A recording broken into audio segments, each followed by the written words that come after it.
What's up, guys? This is Rowdy, and welcome to another episode of the Homeway Hustle Podcast. And today I have a very dear friend of mine and special guest. Me and Kelly have known each other for almost 15 years now. We met when we were in the bar and nightclub industry, and me and him both exited that, and now kind of moved over into the construction industry. So we're happy to have you. So, man, thank you so much for having me. I want to start off by saying, congratulations on everything you built, man. I'm real proud of you. Thank you. Thank you for being who I thought you were 15 years ago when we worked together for the first time at the Brick House. Yeah. Shout out Dan Johnson at the Brick House and Jeremy Allen, all them guys for back in the paint party days. But from the second I saw you work, I knew I had to have you. I'd had a bunch of door guys work for me before. I've heard it all, seen it all. And when you were running a door and you were running 2 doors VIP, had a backpack on your back, kind of working security too. I said, man, I don't know what you charge, but I need you in my life. Yeah. And those are some fun times, especially that was an exceptionally difficult night. I'd never been to that venue before. I didn't know the rules of the place. Every venue or bar you work at has a different rules. But Jonesboro was a very special set of rules too. They're super strict. Yeah, they were super strict on everything. But it all worked out. And I guess this place for me I didn't know it, but I was interviewing for a job that would kind of lead me into a lot of different things. So what I say about you when people bring you up, because it's always on the tip of people's tongue. If it's someone that you worked with, you see what Rowdy's doing. I said he took everything and used and executed it, not flawlessly because there's no such thing, but that Memphis muscle that you worked, that stranger in the elevator, that the importance of building a network and taking care of people, and then in Club 152, the culture being we had to look out for each other. You never know. One day you might be in a fist fight the next second. So you kind of had to know. Yeah, for sure. And you spend 15, 16 hours at a time with some of these people on 2 or 3 nights a week. You get pretty close. Yeah. And I'm just proud that to see what you've grown this into, man. Yeah. I just can't say it enough. Yeah, this is pretty well. This is amazing. Yeah, like one thing what my dad always taught me, and people always made fun of me for it. I don't know about necessarily making fun of me, but they always man, you can talk to anybody. And that was my dad. My dad, we'd be in a grocery store, and he'd end up talking to somebody for 20 minutes. Never met him before in my life. And I'm the same way. If I'm in the elevator with somebody, I'm saying hello. I'm saying hi. How's your day? What's going on? Did you have that before the club business? Yeah, for sure. Yeah, I've always been in high school. I threw parties at my house in high school, and I was always throwing parties at other places and networking and things like that. So, I was in all of every honor society club and, doing a lot of speeches and networking with there. And so I'd always had that hustle and that relationship networking is always been a thing, because when you grow up, poor and you want more for yourself, you got to go out, you got to explore. I knew that if I wanted to go to college or I wanted to get a career or a trade, I just have to get it myself. And so, luckily I had a lot of other outside mentors, my friends, families, and things like that, they were successful people, and I could, kind of look to them. What'd your dad do? My mother just a concrete truck driver. Then my parents were both stagehands. They went and they set up concerts and stuff like that, which is really cool because, I got to go to a lot of concerts and things like that for free. But one thing I'd say about my parents is, and they're all my parents are passed away now, but you represent them well, bro. Yeah, I think you represent them well. But people always say I want to be like my dad. I want to be like my mom. Da da da. My parents were good people, but they weren't. But they just did enough to get by. But my dad, my stepdad especially, he was a hustler. Even though he would drive a concrete truck, and then on the weekends we were going out and cutting trees and doing landscaping and pouring concrete for other people and things like that. But it was always just enough just to pay bills, because the other job didn't, driving a concrete truck and where we lived at didn't really pay the bills that much. So we always had to go hustle. becomes that financial literacy that they weren't taught. Yeah. And the same thing. All they know is get up, go to work, pay your bills, That's it. and That's it. You know, take care of your family. Yeah, my mom always, don't get no charge cards. That's what she, talking about credit cards because my parents they didn't have, they live pretty much debt free, which is good, but it wasn't. But they never made enough to get ahead. They didn't borrow no money, but never enough to get ahead. Like even I remember we even like, the whole like balloon. I was too young to really remember, but the whole like balloon mortgage thing, like we got caught up in that, and it made like. Oh, y'all were homeowners. Y'all My were rich. parents. Yeah, yeah, I mean, yeah, we were. My dad was blue collar. He's a land leveler, and we were real seasonal. Mm-hmm. So during the summer, we were eating sizzling, and then in the winter, there's no work. Yeah. And got pretty. We moved a lot. Yeah. I moved 3 times in 3rd grade. Yeah. And 3 different schools, and then landed in a little town called Malden, and that's where I ended up graduating from. But my dad had me in the fields at, my first job was 10 years old, driving a farmall tractor for a watermelon farmer for $1.25 an hour. Yeah.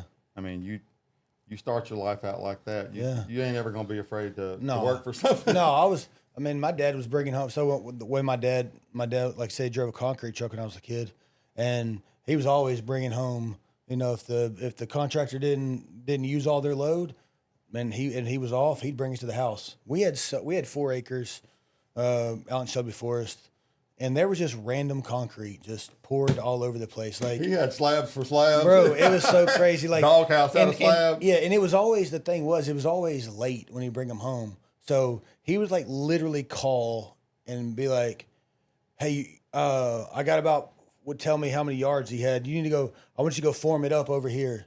And so literally me and my mom and my older brother would like run out there and like have to form this concrete up, and he'd get in there and it's not right. So he's putting more water and putting retarder in there to slow it down to keep it from curing, and pour it out. And by the time it's dark and you don't have enough time to even work it. And so they were rough, but I would say, they weren't, some of these slabs you couldn't walk on with bare feet, but it was something to park a truck on or something like that. But those days you learn to get ahead. You learn the muscle and learn the hustle to do what you have to do, and you learn what you don't want to be. I was just about to finish that. You learn what you don't want to. You learn what you don't want to be. I respect my parents. I respect what they ever did, but it's okay to not want to be like your parents. Especially when you come from where we come from. It's okay to not want to be like them. You want to. They're good people, good character, and they worked hard, but never enough to to do more. Well, for me, I was my dad. He worked at some point in his life when I was 11, 12, 13. I mean, he worked for some of the richest farmers in America. Mm-hmm. And I got to see that. My first real paycheck was 13 years old working for Galen Lawrence. Yeah. Galen Lawrence is one of the biggest landowners in America. Rest in peace.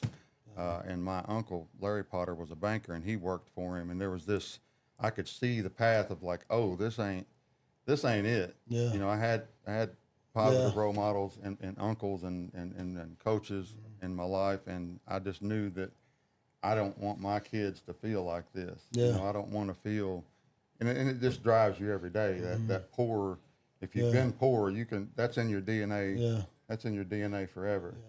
But there's some things like this. This is the funny ones, like about growing up poor. There's some things that you get, that you keep, that you cherish, and there's some things you don't want to get rid of. It's like, this is kind of a funny one, but my wife despises Hamburger Helper because she felt like she ate it so much growing up that she doesn't want to eat it anymore. Whereas me, I'm like, bro, I will eat a box or two of Hamburger Helper right now by myself because I like it. It's a comfort thing for me.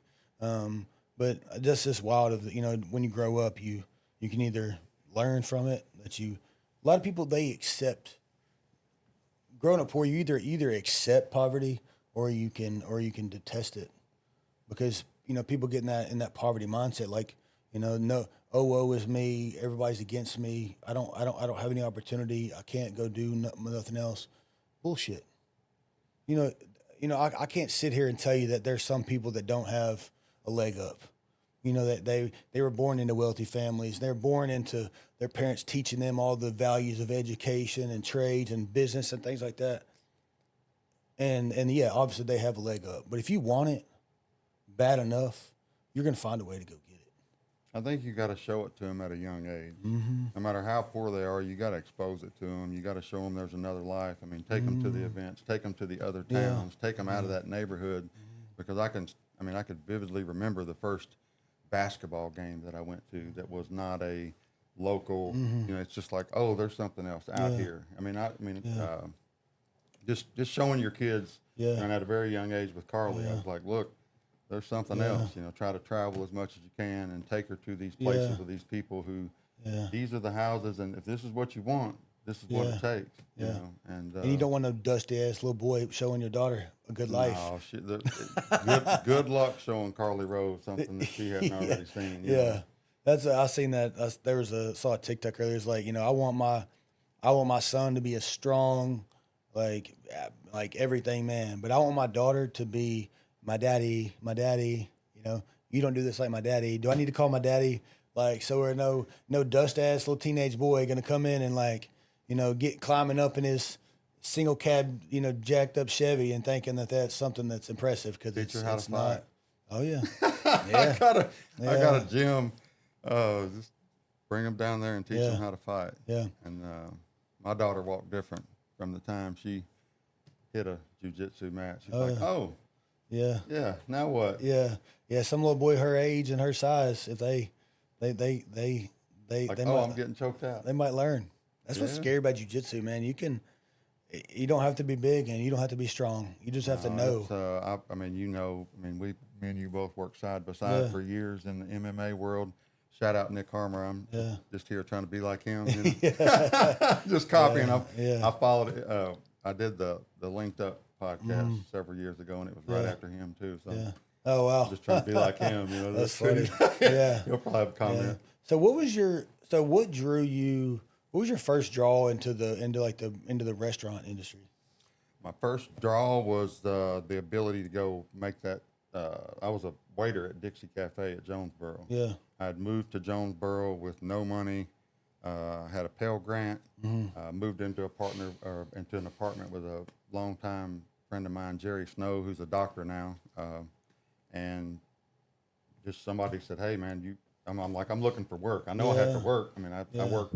I was in the National Guard, had a job cleaning a bank, and was going to school back home. Now I'm moving to university. I knew I needed a job, and he said, "Come down to Dixie Cafe." I'd never done anything in restaurants. It'd all been farm labor. Everything I'd ever done, my dad was like, "Hey, so and so needs a hand," and then he kind of pimped me out all through the boot hills of Missouri. That's funny. No, I mean I'm so thankful.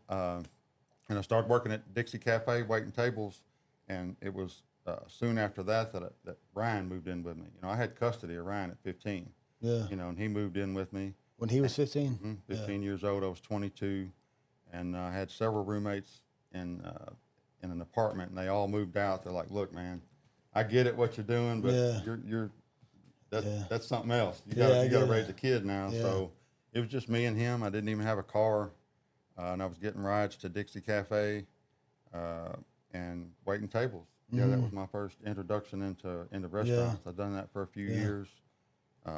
Worked at several restaurants, you know, Colton Steakhouse, El Chico, but it was all waiting tables for that cash. Yeah. And it took me becoming a general manager at 152 to outrun the money that I was able to making tips. Yeah. You know, and that's why a lot of people get. Where was your first taste in leadership? First leadership, it was at Dixie Cafe, being a shift manager, you know, making a schedule. But real quick in boot camp, you know, I was promoted to a forget what they called it. Wasn't a shift leader, it was a squad leader. You know, and they would base that off PT scores and just some basic things. But I kind of fell in love with it at that point, you know, because I played sports, but I was never team captain. Never really was a leader in high school. I was more of I was voted greenest, or I actually got second place. But anyways, I was cutting up and I played sports. You know, I never really was a leader I didn't recognize it. But when I went to the military, people started following me and they put me in that position, and then they started sending me to these courses. I'm like, oh, this is the other side. I mean, I was going to be an officer. I went to started OCS and ended up dropping out. Yeah. I dropped a bunch of things in the National Guard I'm not proud of because I was raising Ryan at the time. But that was my first. I mean, we all got, we all have regrets and things. Like me, like I made it all the way to star in the Boy Scouts, and quit, and that's not making Eagle is probably my biggest regret. I worked so hard from the time I was in first grade, all the way till I was 18. I guess when I about 16 and a half is was when I kind of started slacking off in Scouts because I was playing football, and I was actually watching a video. This was a long time ago. It was a video that the Scoutmaster, like the head Scoutmaster of the whole country, and it was like, what ruins Boy Scouts? The fumes, car fumes, and perfumes. You turn 16 and you get these Boy Scouts that were always super active, and you get a car and start getting into girls. Them weekend camping trips don't seem so fun anymore because, there's a weekend camping trip. Oh, there's a party that weekend, and let's be real, being a Boy Scout when you're in high school isn't cool per se. I was so busy with sports, and like I said, we didn't have a lot of money, so I didn't get a car until after high school. So girls really never were. Yeah. They didn't cause me any problems at that age, thankfully. I dodged that bullet. Yeah. In high school anyway. Yeah. Yeah. So I know you touched on it a second ago about like where we crossed paths, like at the brick house, and then we met there, and we already knew each other there, but you saw me at Census and other places and other little parties that we did. But I can tell you, I think I know where you're going with this. The best thing I ever did at 152 was it was full. Yeah. There was, when I got there, it was, you couldn't get in that place. There was two lines. Now the crowds shifted over the years from this and that, but I turned up when given the opportunity and set forth, hey, if you do A, B, and C, you can make this over here, and this is what we're trying to do. Yeah. And I turned up. Yeah. And that was but part of that turn up was recognizing what's next. Yeah. At the time it was like in the college was like the techno. It was something totally different than what was acceptable at what we were doing. Yeah. So I started going to those parties just for that. I was coming I was already looking 3 years down the road. How am I going? Because I know, I think the industry standard is 3 to 5 years on a restaurant, right? Yeah. Yeah. And here we are on Beale Street. We're in year 8 or 9 at this point. And I'm like, okay, I'm not going to be another statistic. What year did the Shadows concept start? I'm very bad with years. Yeah. I'm not a good timeline guy, but I can tell you that 2014 when I opened my first clinic, so it would have been 2010 maybe. Yeah, it was in the Shadows concept. Don't hold me to that. And was that your? Are you the one that came up with that? No. That? Yeah. At the time, Nick, last name Nick Harden, was the general manager, and we had been shut down, or we shut down. We didn't get shut down to that year that the barbecue fest. Yeah. But we shut ourselves down because we had that stabbing. Yeah. Had the person get stabbed, and they're like, they're coming. They're going to shut us down. We need to be prepared. Yeah. So they shut down the second and the third floor. And after the dust settled from that, it was when Bud Chittum, rest in peace, came to us, and he had this quote. It was something about the in the shadows, and part of the concept was writing these notes in lipstick on the mirror. Yeah. He was a genius at creating, and I shout him out every time I get on the podcast and we come up to 152 because I enjoy that creating, and I was just in awe at sitting or watching someone sit down and create a restaurant from nothing. Yeah. From the tin on the front door to the chicken tenders in the back. Yeah. I was so impressed by him and his ability to do that. But he was the one who actually come up with the Shadows concept. But where I came in, the original concept was pay 107.5, $1,500 a week to get the personality to come down there and do the radio live. And we would get about 8 to 10 people in there for about a month. And they're like, we got to do something different. Yeah. And I believe Tang and JJ, rest in peace, there was a combination of several guys that were involved and that were really good at it. But Wilbur and myself, and I said, look, and they were charging the cover. Yeah. The first concept was Nick and Bud. Yeah. The second concept that worked was me and Wilbur, or a combination of all. So Understand. everybody done their part. Yeah. But turning it into the comp 'em, Yeah. get them in. Because like right now, if you go to Bill, when they hit that street, it's almost like they hit that other side of the, and they're going to Silkies. Yeah. Right now, That's how it used to be. 152 is almost like Yeah. what might be Yeah. white noise there. There's not Oh, even yeah. anything there right Yeah. now. You can watch them. It was the same way after we were closed for 3 months, and so we just got out in the street and started passing out wristbands. And the rest I remember is history. I remember those nights we would just sit out there and just, as everybody hit the street and they were on the other sidewalk. You know, we had the people that knew would come up to us to get the wristbands, but they were never coming get a wristband and going straight in. Right. They were always going to Silkies or going to Tin Roof once it had opened, or somewhere down there to go, hit the beer and live music spot, and then once midnight struck, Well, it became a status symbol. Yeah. It became something that you got a Yeah. Shadows card, or you got a Yeah. Shadows wristband, even if Yeah. you're somewhere else. Yeah. And the concept is you plant that seed and create FOMO. Mm-hmm. You put that wristband on them, you got a touch. Yeah. Now they're like, well, wonder what's going on there. Yeah. They never could settle anywhere else, and They got to end up there. we became hard to compete with. Yeah.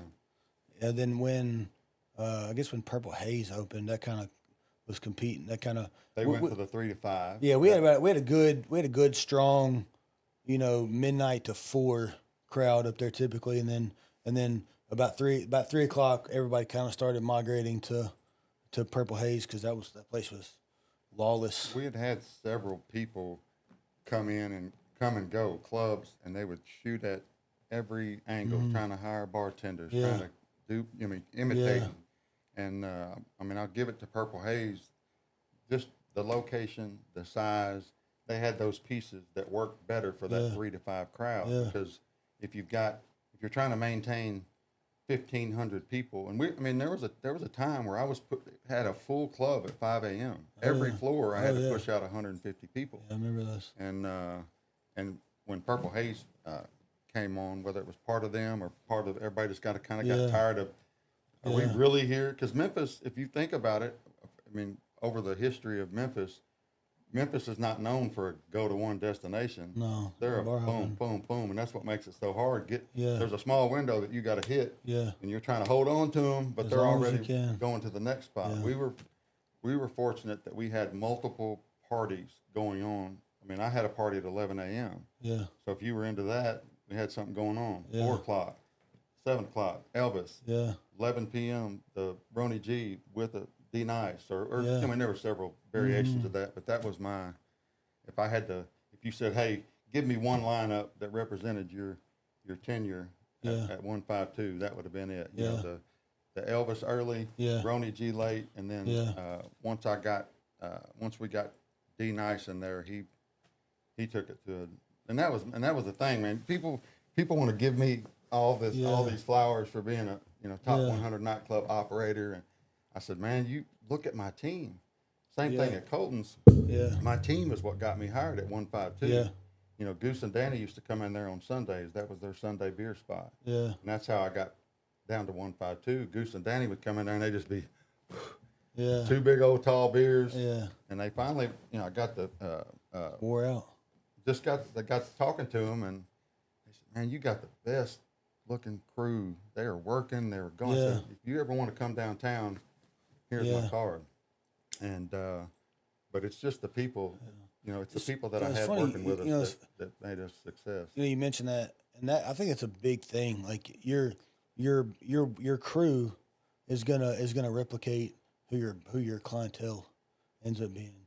If you have a bunch of not good looking people working for you, whether it be a restaurant or a nightclub or anything, that's what your clientele is gonna look like. Because people want to buy from and hang out with people that look like them and talk like them and dress like them and carry the same swag and have the same goals as them. So like if you have a club full of really, if all your bartenders and your servers are dressed up nice, the people are gonna want to dress up nice. If your bartenders and servers are in cut off shorts and tank tops, that's what your clientele I asked you this question, and this was part of my. I remember there was a discovery email that I had to write to the top 100 to apply, right? And do you, in your mind, can you think of another place that has the broad spectrum that 152 was as clientele? No, Does it exist? No, I mean, no, not at all. Because I mean, like I said, you had that early crowd on the first floor that was your, older tourists, and they're like listening to, the rockabilly, cover bands, and then that thing ends and a DJ comes on or a band stays on. Then the second floor was, your hip hop Memphis nightclub, and then the Shadows was still a nightclub. It was still a hip hop nightclub, but it was just you had to earn your way in there with your, the way you were dressed and the people that you knew. And this was really before social media became so dominant. But what I used to teach our team or talk to people about is people come, it's an entertainment district. People come here from all around the world. Mm-hmm. Elvis is, in some countries, is like Justin Timberlake was to us at the time. I mean, it's still on the radio. They're still rocking T-shirts. They're crying at his house. Yeah. I said, these people come once a year from around the world. And then later on, we're building this local community that we're hoping that comes every week. Mm-hmm. And to have that opportunity in those four walls is something that I mean, it was a crazy experience, to say the least. Now I've been spending a lot of time in Nashville just because I got a couple of my coaches are there, and I got two really good friends that live there, and it's like really like, where did Memphis miss the mark on our nightclub and our tourism? That we just like when you go to Nashville, you almost like don't want to come home now because there's just so everywhere you look, there's so much to do. There's a new bar popping up over here, a new concept popping up, and they're just building after building after building. And you come home to Memphis, and all you see is, well, this restaurant's closing, and that event venue's closing down. There was there was 30 kids that showed up at this theme park over here and ended up fighting the police. Like, where did Memphis? I feel like we were on a good track there for a little while, especially downtown, and then it just died. All the momentum we had just died. I know that's an answer we could sit here and talk about that for 10 hours probably. There's something I want to say about, working together and working for the same cause. And I would, the meetings I was privy to with the Beale Street Merchants Association, whether it be the owners meeting of Second and Beale, which was all our company, something that I've seen over and over and over is they just didn't want to work together. Yeah. I mean, you have all that power, you have all that buying power, you have all that influence with the city, you have all those people coming in from around the world, and my dollar is my dollar and your dollar is your dollar, and that's where it starts on Beale. Everybody has to have the same goal. But for the city, when you got a city, and I ain't afraid to say things that I feel or know to be true, but when I opened Elite, I'll never forget, me and Rob Taylor, my partner, we was having a strategy meeting, and that's what I do. And for example, I told you the other day, coming on working with you, first thing I do is I hit my list, and I make this hot list. Yeah. And I had this list that I'd been accumulating for a launch in Memphis because I knew that, it was imminent. It's like, look, Jonesboro's where I used to stay, and we were able to build that thing up to breaking even in 3 months. And Rob's like, we're connected here, but you're connected in Memphis. You ought to be able to crush it in Memphis. Let's put that. Let's make that the target. And the cops when I opened Elite, I remember my hot list was like 250 guys that I had touched, talked about hormones, and there was probably 100 EDU cops and beyond, like, because the studies show that most cops are low on testosterone because of stress and they're not getting sleep. Yeah. And we'll touch on that, and I could deep dive on things like that, and things we're doing in the community. But we're gonna get there. But they had that big. They took all their benefits away, and I don't want to. Don't quote me on the details. Yeah. I just seen the results. I seen good men, good cops get pushed out of this city because they're like, so you're telling me something happens to me, or they just didn't feel like they had any, and so like the Sean Mays of the world, you see him working at Leaf Filter, going over and crushing it, and doing other things, crushing it in the city at something else, and you took all those good men. I did a job for him last year. Oh, really? I've done some work with him. Yeah, he had a pipe bust last year. Oh, okay, yeah. He would call me and say, hey, I can't put gutters on this roof unless they get a new roof. And I love Sean. Yeah, he's good people. If you ever want somebody to tell cop stories, there's nobody better. Oh, he told me a few. Okay. We're not going to talk about him on here, but he told me a few. No, I don't. No, but I'm just, no. I'm just the undercover work he used to have to do. Oh, yeah. He told me some crazy stuff. I'm going to tell it because it might make a good clip, but he was telling me a story about how he blended in, and he never washed his pants. Yeah. Not only did he never wash his pants, he pissed on them and let it sit. Oh, God. I get that. He said, because, Kelly, if you walk up to somebody and you don't smell and you're trying to buy crack or heroin or one of these, if you got your shit together, pardon my beat that out? Is That's that what fine. that No, we okay. can say shit. Just, okay. Well, leave the F-bombs out. Yeah. My daughter's going to watch it, so I'm not going to go that route. And he said more smells get people killed out here. So if you don't smell the part, they're going. And he told the story of getting chased into a high school gymnasium during a game, dressed as a crackhead. Oh, wow. Runs into a high school gymnasium, and the crowd and he's like, no, I'm a cop. like chased by somebody who was trying to buy drugs from him? Trying to kill him. Oh, really? Yeah, they made him? I don't know if it was about they were trying to rob him or if they, I don't remember the details, but I just remember imagining him running. Yeah. Covered in his own piss. Oh, God. He's like, that was rock bottom. That's when I knew I had to get out of this part. I was watching, have you watched the Night Stalker on Netflix? You watched that special? It's about the Night Stalker in LA, the guy that he just killed to kill. He did not kill any, he killed old women, young women, boys, different colors. Like he just evil. And they knew he was going to be, he used the Greyhound bus. That's how he traveled around. Like he'd go see his brother in another city or whatever. But they got a tip from an informant he was going to be coming into this bus station this time. Well, when you're a career criminal and you know that you've been killing all these people, like you're going to have your senses are going to be up. And they had a bunch of undercover cops there and people dressed up like homeless people and things like that. But just like you said, you can dress homeless and you can act homeless. But if your teeth are clean and your hair isn't just completely nasty, then a street guy is gonna make you immediately if you don't play the whole part. So that's a pretty. He never told me that story about having to piss on his pants, but I guess that's what you got. Is what you got to do. And when we talk later about like these podcasts, remember I was telling you editing in a picture, that'd be a really good picture to flash that picture. That he sends it to everybody. Yeah, what to call Sean May about his was literally. We'll get it. Beard and, oh man. Oh yeah, we'll get it. Shout out Sean May, man. I hope he's doing good. So what do you think your biggest takeaway and your favorite thing was about working on Bill? My wife? Yeah. Yeah, man. I met my wife on Bill. Yeah. I mean, he gave me everything, you know. Yeah. But as far as the work goes, 100% the people and the relationships that I built. I mean, countless that I know no matter the time or distance in between.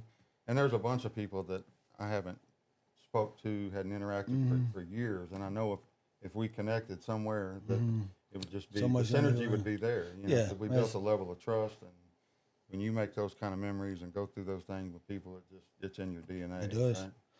It does. Oh, sorry. I'm boring, man. No, it's a little earlier than we normally do. Normally we do this in the evenings. Fault. Sorry, we're drinking coffee before we got here. And it's also an adrenaline dump. It is. It is. You know, I'll go ahead and tell you, my autism is, being my son's this morning, 2:30, he's wide awake. I'm like, I got to get up at 6. I only had 2 hours of sleep. Yeah. So, but my adrenaline was pumping for this because, I was looking at old pictures of us. Yeah. I've been listening to your podcast. I listened to mine to kind of make sure I didn't how my voice sounds. Preparing because this is the big thing for me. This is a big time in my life, and big opportunity, a lot on the line, just relationships, and my family counting on me, and your family counting on you, and so. But the adrenaline dump is why you're yawning. Yeah, probably it ain't so. I know you're taking care of yourself. I didn't sleep good much. I didn't sleep much last night either. I got up really early. I had to feed some plumbers this morning at 7, so I was like, I got to get up early and go to the gym and get here. And then so you're talking about your son being wide awake. I woke up at 4 and I walked in the living room. My daughter's on the couch on her tablet, and I grabbed that. That's exactly and what I did went and put it What's on. What's the odds of that? We both went through that this morning. I went and put it on. I grabbed the thing and went and put it on. I was like, "What are you doing, girl?" But she just, she's special needs too. So that the tablet's that's just kind of her thing. I mean, she learns a lot from it. She does not a normal learner. So watching videos and listening is how she goes. So what's her condition? So she was born at 31 weeks. So she has a level 3 and she had a level 3 and level 4 brain bleed, which, I'll tell you this, there were kids in the hospital, and I've seen kids that have the same exact circumstances as her, and they're nonverbal in a wheelchair right now. And that's the life that we thought that we were gonna live. When doctors are telling you, level 3, level 4 brain bleed, she's gonna have to have all these procedures. What is her life expectancy gonna be? Her life, of quality life, and they told us some pretty horrid stuff. And to see her now, she just finished kindergarten. We held her back a year so that her and Riley could do school together. Because my middle girl you've met her. She's her sister's keeper. And she understands that Reagan's special, and then she has cerebral palsy. So her ankles are pretty much locked up at full extension all the time. So she loses her balance a lot. She falls a lot, and so Riley's always seen her walking on her tippy toes. Yeah, that's because cerebral palsy. That's a sign of autism. Yeah. Sometimes I couldn't. Yeah, but I remember when you were going through all that, and I obviously followed it. And I know that I reached out to you because we were trying to connect on CBD or something along those lines. But I didn't know all the details enough to really specifically ask you. Yeah, but it's cerebral palsy is why she's check like this that. out. The other day she came and hugged me goodbye. Yeah. No prompts, right? Yeah. That's sweet girl. Yeah, she doesn't. I mean, she doesn't know a stranger. She's a social butterfly. Pure heart, man. Social butterfly. Tell me, and I don't want to try to. I'm not trying to take over your interview here, but it's all good. We're just talking, right? Yeah. Okay. So tell me about how you had the conversation with your wife to have another one after going through all that, because I couldn't imagine. I mean, I'm about to turn 50, but that's not in the conversation for us. Yeah. But if Pike would have been first, because this is my worst fear. This is some of all my fears my whole life. Yeah. All I've ever wanted was a family, and my number one fear was something be wrong with them. Yeah. I mean, 100%. Some of all y'all 100%. And then when you're going through that, and now you're dealing with that, and you're like, I'm built for this. Yeah. And if I can go through this, I can do anything. Yeah. It was terrifying. So we had Reagan, and then 13 months later we had Riley. Y'all just kept trying. Well, I mean, I think we just it's gonna happen. It just kind of happened. And she had gotten all she was nursing, and so a lot of times breastfeeding moms can't, they don't ovulate very much, but somehow we got pregnant again. And so we had genes, man. Yeah, we had Riley. So we had alpha genes. We had Riley, and then obviously we had a while there, and we were trying for a long time. I guess when Riley was about 3 or 4 is when we really started trying again. I mean, Becca's got a whole tub of negative pregnancy tests, but that's where I learned, that my health wasn't my health wasn't allowing all this stuff to be right. Oh, you got tested and it said it was you? Well, I mean, I'm pretty sure. I mean, and I was also, I was on TRT, and I had to wean myself off of that to be able to. And then as soon as I weaned myself off of that, she was almost pregnant immediately. But then we had, and now we have Riot, and he's perfect and healthy. But it is very. But to go back to your question, it was very scary, and it's still very scary. And she wants to do it one more time, and I'm super apprehensive about it. And that she knows this. We're probably going to do it. Like, don't, like, she's going to be like, you said yes after she watches this. Yeah, I mean, But, I dealt with that for 4 years before Puck. We were in the same spot. But she, it is scary to know, like, of how much challenges that we've had with Reagan, and to know, to be able to, because when we had Reagan, it was just her. So we didn't have anybody else depending on us. We didn't have any other kids. So Becca could stay in the hospital for 12 weeks and move there. But if we had another premature baby or another problem now, how is she gonna stay in the hospital and take care of her baby when we have 2 other kids or three other kids and a house and a dog and horses and chickens, and I'm running a company, like, and that's the part that scares me, is like if we do have another baby and it does end up having any problems, have to extended stays in the hospital or anything like that, it's like, who's going to take care of the rest of our family? And that's the part that scares the crap out of me. Right. But you can't live scared.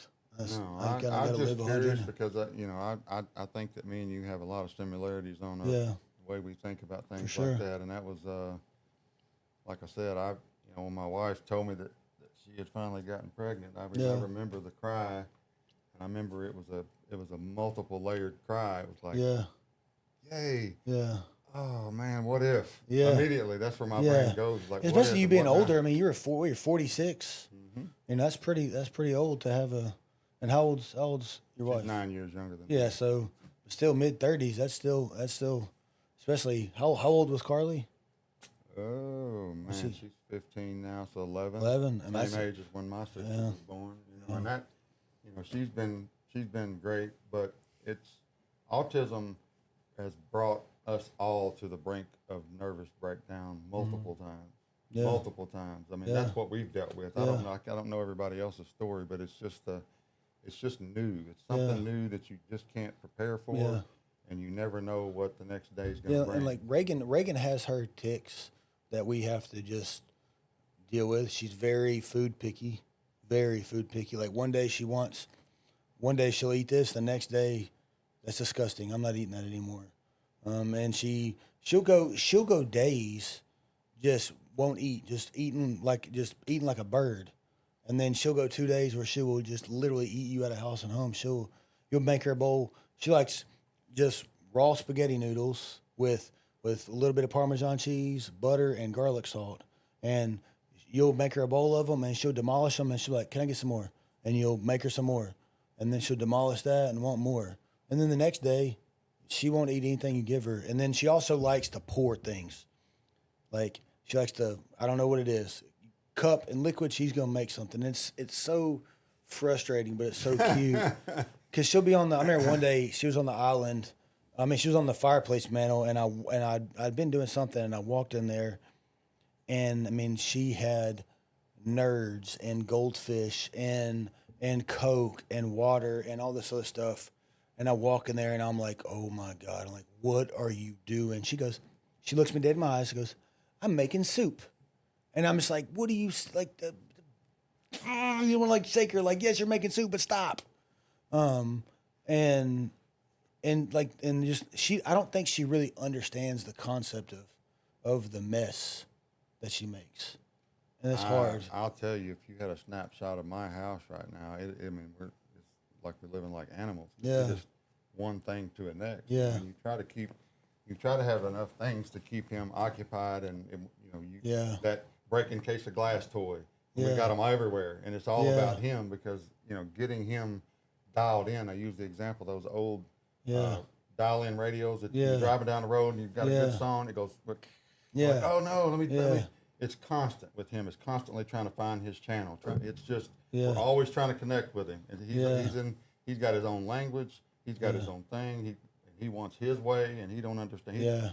And I had a doctor tell me a couple of weeks ago. He said, autistic. Okay, yes.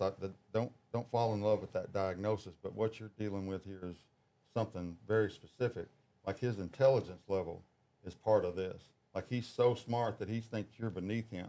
Like his language is the language, and you're bothering him to get him to use your words. Really? And I was like, that's wild. And I watched him dial him in by finding his melody. He was like, yeah. And then he brought him in, and then he asked him a question, and my son like locked in and said perfectly clear words. Yeah. And that's not 95% of him talking. Yeah. But in that moment, and it just put things in a perspective, and we're just constantly learning. Yeah. You know. I mean, autism it's a weird superpower in a way. I actually saw a girl the other day. She has autism, and she has a pretty prominent like TikTok and Instagram channel where she just talks about her daily life she's high functioning. But one thing she said, and this is her opinion, but she was like, if autism superpowers are something that you could sell, is what she said. And she's like, would anybody, if autism was a superpower, would anybody buy it? And that kind of made me think. I was like, us as normal functioning people, we say it all the time, and I don't know if we say it to make the kids who do have it or adults who do have it, like, make them kind of feel better. But that made me like kind of think about it. Yeah, it might be a superpower in some way, but would somebody that didn't have it say, yeah, I want that? If you think about your senses, if you think about your spectrum, there are places that there are let's like an equalizer. An equalizer where you got your treble, you got your bass, all these things, and you want it to all match because that's the way you want to hear it. His are just one of them is up here. Yeah. I mean, just like my wife, he can hear something from 2 blocks away. Yeah. And it's just different. Yeah. It's just something. What do you think where he's short in some places, you can guarantee that there's another something that he is a super at. What do you think his like superpowers are? Photographic memory. Really? Yeah. If he sees it and he repeats it a couple of times, he's got it. Yeah. And everything he does is in a melody. Yeah. Like if you can get, I talk to him a lot. Because he'll get that melody and then he finds the words. It's just a different language. Yeah. And when you say super, I mean when we were with this doctor, we were actually in a hotel room working at the AI thing that I was telling you about, and he started jumping on the bed. And he was trying to regulate. Yeah. He started jumping. He was looking at him. And all of a sudden, he just starts going, 1, 2, 3, 4, 5, 6. And he counted to 40 in Spanish. And this doctor's going, did you know he could do that? I said, no. My wife, knows because she's with him more. And I knew that he could count to 5 or 10. Yeah. And he said, those numbers, he was a child prodigy. And he's like, there's some of those numbers I don't even remember anymore. He said, you're dealing with something else here. Yeah. I was like, oh, okay. Yeah, never know. It's wild. Yeah. But, yeah, I guess it's something he as a parent, you just have to try to, like you said, you got to find their groove. The first 2 years, there's not another 2 years of my life that I can even compare it to. I'm talking about deaths, I'm talking about bankruptcies, or things at the club, nothing. Those 2 years of trying to figure out what is going on, mixed in with my wife having she ended up having double back and neck surgery a few years after his birth. But those first 2 years, it was, I can't get out of the bed today, so I couldn't leave work. So then I've got a company that's 90% of the work is coming from Houma, Louisiana. Yeah. And I'm stuck in the chair trying to, he's asleep, I'm trying to send a message. Yeah. And it just, it's like a bowling ball. Yeah. It's like a bowling ball, and your life is set the way you think it is. And having a kid, you're going to knock down some pins. Oh, yeah. You have a special needs kid, and then it basically disables your wife. Yeah. I mean, she could have been considered fully disabled for 2 years there. If you can just imagine the chaos of that and coming out of that. But I can say that with Reagan, the first 2 years of Reagan was. How'd your business do those 2 years? I mean, we just got started. I just started Homeway in the fall of 17, and Reagan was born in May. So I didn't know what I was doing. I had no idea what I was doing. I was working, sun up to sundown and trying to go to the hospital every day for those first 3 months that she was in the hospital. And obviously, once she came home, we're having to go to the hospital all the time. And we had this 4 pound, I think when she came home, she was maybe 6 pounds or something like that. Or 7 pounds by the time she got home. This little bitty thing, and trying to take care of it. And we had never been parents before. Obviously, my wife is super mom, but it was hard for me to go to work every day trying to build this business and something that I didn't I'm not a business. I wasn't. I'm still not a businessman. I definitely wasn't a businessman then. I just knew grind. That's all I knew, and I was bleeding money. Had no idea. 'Cause I was just going to work all day, just trying to make people happy, and just sell, and build. And I think I've heard you say to me multiple times, and I want to go ahead and mention it Yeah. here. You've told me that that's where Tiger kind of came in and brought you that balance. Brought you that, hey, we got to have these systems. You can go work yourself to death if you want to, but if you don't, and Bud used to say it all the time. He's like, Kelly, you think you're making me proud right now. I was like, what do you mean? He said, you're working your butt off. He said, you're working way too hard. And that doesn't impress me. It's if I come in and your people are working, that's what will make me proud of you. He told me that. I waited on him at Blue City a couple times, and I would always talk to him, and he was always super cool with me. You're waiting on the owner, like the big boss, like you get super nervous, and he was always so cool about it. Like if I ever, obviously he's a restaurant expert, and if I ever like made a mistake or something like that, he would never be like, get on to me. He was like, hey, Rowdy, you need to do this, and this better. He was always coaching me because it was his business. So if he gonna get mad at me and if he don't coach me, I'm gonna be better for the next person. That's one thing he told me. He said my managers and my clubs or restaurants, he said, I don't want them doing nothing but managing. What he said. That's what he would say. It's hard. That'd be hard, but I get the sentiment, and I understood what he meant. Yeah. And I took it. And that's what it comes down to. Like when you become when you build a team and become a real CEO, like that's where it's supposed to. That's the idea, the way it's supposed to be. I'm supposed to be able to go to my marketing team and say, hey, this is the vision, this is the project I want to do, execute. Go to your production team. Hey, this is what we need to do. This is framework or how I want it done. Execute. Go to your sales team. Whatever. That's where you're supposed to be able to get to. But that takes time of years of grinding and finding the right people and honing your skills to be able to get to that point. Well, I know, and I made mention of this to you before, but something I've noticed in the last couple of weeks of talking to you is your ability to be able to step out in the place still, rocking and rolling. I envy that. You're always busy. Every time I see you, you're talking, but you got people are working. Yeah. And people are checking in with you, but you're not putting out fires. Yeah, I don't necessarily. You got people that put out fires. Yeah, I don't necessarily anymore have to like.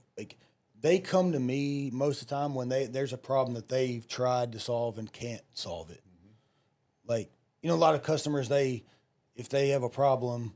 Yeah, they're the manager, they're director, but they see me like I want to talk to Rowdy, I want to talk to the owner, or they want to talk to Tiger, they want to talk to the big boss to try to solve a problem, because they just especially like when we work for other business owners, this like when you work for other business owners, they don't want to deal with your like some people respect it, like all right, we're gonna respect the hierarchy, but some people are like, no, I only want to deal with you.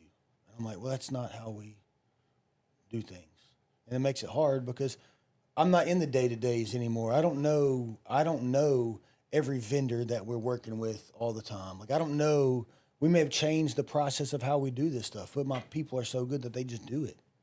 Yeah, I know that it's working, and I'm looking at my numbers, and my numbers are good, but I couldn't go manage a full project anymore. That's not scalable. It's not. You're not scalable. No. I mean, like your company has to be able to. Yeah, you have to be able to take those things on and scale it. Exactly. Exactly. To another location. And it'll be a grower, you're just gonna work yourself. And it'll be the same thing. Not that you want to exit, but Yeah. if you ever do the exit, when you get to that point, they're like, well, you don't have nothing. If Yeah. we don't have you, as soon as you leave, this thing's gonna fall apart. Oh yeah. So. It's called key man. It's called key man syndrome, and goodwill is what that's called. So if you come into a business. Like, I went through the whole acquisition process. I didn't go through with it, but like I had guys make me an offer to buy my with a partner with me on a kind of a 50-50 level and do a roll-up thing in the restoration space, but I ended up not doing it. But that was one thing. Is like if you buy a business, like, yeah, I'm valued, but if I step away, I can step away for a week or two, but I haven't gotten to the point where I could. Right now, I still have a a lot of things that I do here. And I still have a lot of things, especially being the face of the company. And we're dialing that back to build Homeway as more of the brand to where it is even if you're not planning to sell your company, you need to build a company that has the ability to sell. Yeah. So, like this one thing my coach was talking to me about a couple weeks ago is right now we're trying to grow and we're trying to get to a certain dollar figure and a certain bottom line and be able to expand our model. But if I was trying to build a sellable business right now, if I wanted to sell my business in 2 years, there's a lot of things I would do different right now than if I was trying to continue to grow my business. Mm-hmm. Because what you can do is if you're trying to just grow your business, you can grow it, have a little fat, and when I say fat, like extra personnel and things like that to make sure it grows and expands. And then, all right, well, your normal EBITDA cycle is 2 to 3 years. They want to see the last 2 or 3 years. Mm-hmm. Well, if you say, all right, well, I want to sell in 3 years, you can start dialing that, trimming that fat back, making the bottom line look really good, mm-hmm. because you built it plump, and then you can just then you put your business in the gym, you trim it up, and makes it sellable. Well, you keep it skinny when you're trying to grow because you're putting it back in. Yeah. Those assets are fixed, whether it be intellectual property or whether it be data that you've mm-hmm. collected or locations that you've opened. Mm-hmm. Yeah, so that's the thing about there's different business strategies. People go on that what we call the 20-mile march. The 10% growth every year. Last year was the first year that our top line didn't grow. The first year number didn't you? But if you take out the cat work or storm work, because we didn't get a big freeze last year, we grew $2.5 million organically. If you take out the freezes, so you grew in one spot, and then Mother Nature didn't give you the gift correct. Of the 2.5. Correct. Yeah. So we grew. So yeah. So if you take out the we had a freeze, but it wasn't near what the other one was. If you take the freezes out, we still grew $2.5 million, because when you're building your business, especially in the restoration space, you can't, unless storm chasing is your model, you can't count on a freeze. A freeze ain't going to come every year. Like this year, we had 2 like small freezes where we got about 20 jobs a piece off of them within 2 or 3 days. But the year before that, we got 90. And the year before that, we got 90 jobs. And the first year they were 90 massive jobs because it was like Christmas weekend and everybody was out of town and traveling and there were no plumbers working. So these jobs were huge.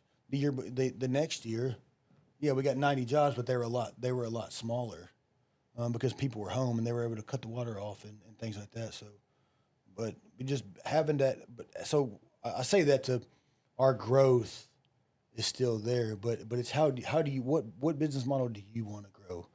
I have small, like, young guys call me all the time wanting business advice and like, what do I do? And the first question I always ask them, and I've made this like a religious almost, is what do you want? Do you want to build a company or do you want to build a job?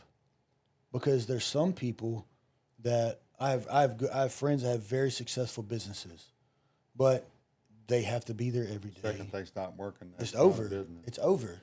Like I got a friend right now. I'm not gonna say his name, but he has a very successful pressure washing company, very successful, and I mean they're killing it. I mean I know what he makes. Me and him talk business, talk numbers all the time, but he just took his family to the Caribbean for 2 weeks, and came back to absolute utter chaos, because it's not. When you're a key man, when you're the one writing all the estimates, when you're the one QCing every single job, then that's the way it's going to be. And for some people, they're happy with that. Some people don't want to grow a big business. They don't want 40-something employees and headache in a building and trucks. They don't want that. And there's nothing wrong with that. There's nothing wrong if going to work at McDonald's makes you happy, then there's nothing wrong with that. But for me, and for a lot of people that that in my circle, that's not what I want. I don't want that. You're you're building it for everybody else right now. 100%. You've already, because the numbers that you have right now and what I know about you and where I think your love tank would be with the time with your family and the money that would make you happy. Now I know you've got that. I get it, but ultimately with what you got, you could burrow up and make more here and make enough to be happy forever and 100%. Have enough time with your family. But you, right now, in your mind, whether it's subconscious or not, you're building something for Tiger's son, even or so the 100%. So the office manager can get promoted to this, or 100%. That's what drives you every day. I was talking with my mitigation team this morning. On Monday, I came in here and there was something that I was not happy with, and I went in there and I tore into them because it was something that I know that they should have been doing. They know better than to do what they did. They got lazy. They got lazy. They had a really busy week last week while we were gone. I mean, they did 17 jobs while me and Tiger weren't here, which is incredible for mitigation for us. Like I think that's the best that's the best week we've ever had, and we weren't even here, which is amazing. But they killed it on that. But then they did something lazy in the warehouse. They didn't take care of their equipment the way they're supposed to. And so I came in here Monday morning, and I was so disappointed. I tore into them. And then this morning I went in and talked to them and, apologized to them. But at the same time, though, I told them, I said, I'm not sorry for what I said. What I said was right. I may have, been a little aggressive with how I said it, but I'm not sorry for it. Well, you got to say, I just went to a week with a bunch of Navy SEALs and a bunch of top performers, so I'm coming in with that energy. Exactly. But that's why you go get that. Yeah. You go get that and bring that back, because just like that's the same reason we went to the top one, or the conventions in Vegas. It's like they're getting comfortable, and we're in that. We need to go show them that, hey, this is just get out of here and go see something else. Yeah. And that's what you're doing for your company. And this morning, after I talked to them about executing and talked to them about doing their job 100% and growing themselves, like during the day, you're a crew chief, okay? During the day, you're going to be busy and you're going to be out doing production stuff. If you want to move up, you're going to have to take the time out of your own. You're going to have to take your own time to grow. And when you get done, you have to go to Tyler or Erica or somebody and say, hey, I want you to start teaching me how to write estimates. I want you to start teaching me how to do this if you want to grow. But one thing in business that I have seen done really good and done really bad is the whole concept of if you want to make more than what you do, you got to be willing to do more than what you're paid for. But in order for that to work, there has to be a respect between the owner or the manager and the employee, because sure, you've seen it a million times, is people do jobs and they bust their butt and they grow and they do more and they do more and they do more, and all they get is an attaboy. Thank you for making me more money. Appreciate it. It's like that the concept of the owner drives up in a brand new Lamborghini and he tells the employee goes, oh man, it's a really nice car. And the owner goes, yeah, you know what? Next year, if you work really, really hard, I'll be able to buy another one. Yeah. And that's what people think. That's what people think about business and about owners, is that we're here just trying to get rich. And yes, quite the I mean, and yes, I am 100%, 100%. I'm not doing this for free, but I got 3 boys out there that are hardworking blue collar tradesmen, and that's why I was trying to stress in the morning. You're a tradesman. You might not, you're not a plumber. You might not be an electrician, but you have a very specific set of skills. You could go to any city in the country and go to any restoration company and have a job that next day. And I was trying to tell them that, hey, if you bust your butt and you learn everything about this business, right now you're in the production side of it, which is something that everybody needs to know. But you need to start learning the leadership side and the estimating side and the marketing side, because we're going to grow and we're going to start opening new locations the next year. And I'm going to be looking for some of the people here, the top performers here. Hey, Would you like to move you and your family to this place? I'll help you. I'll put you up for a year. You kill it. You got ownership now. But you have to want it. And but we go back to what I was saying is of that mutual respect between the employee and the owner is, yes, if the employee has to understand that, yeah, if I bust my butt, that they're gonna appreciate that and give me more responsibility, but also give me more money, because nobody works for free, and that's why we work. And so if you're a business owner and you want to grow your people, you got to reward them for their efforts. Like my office manager, she's been here almost 2 years now. She makes probably 60 or 70% more than when she started, because she took the initiative to grow and take on more responsibility and grow. Took work off of your plate.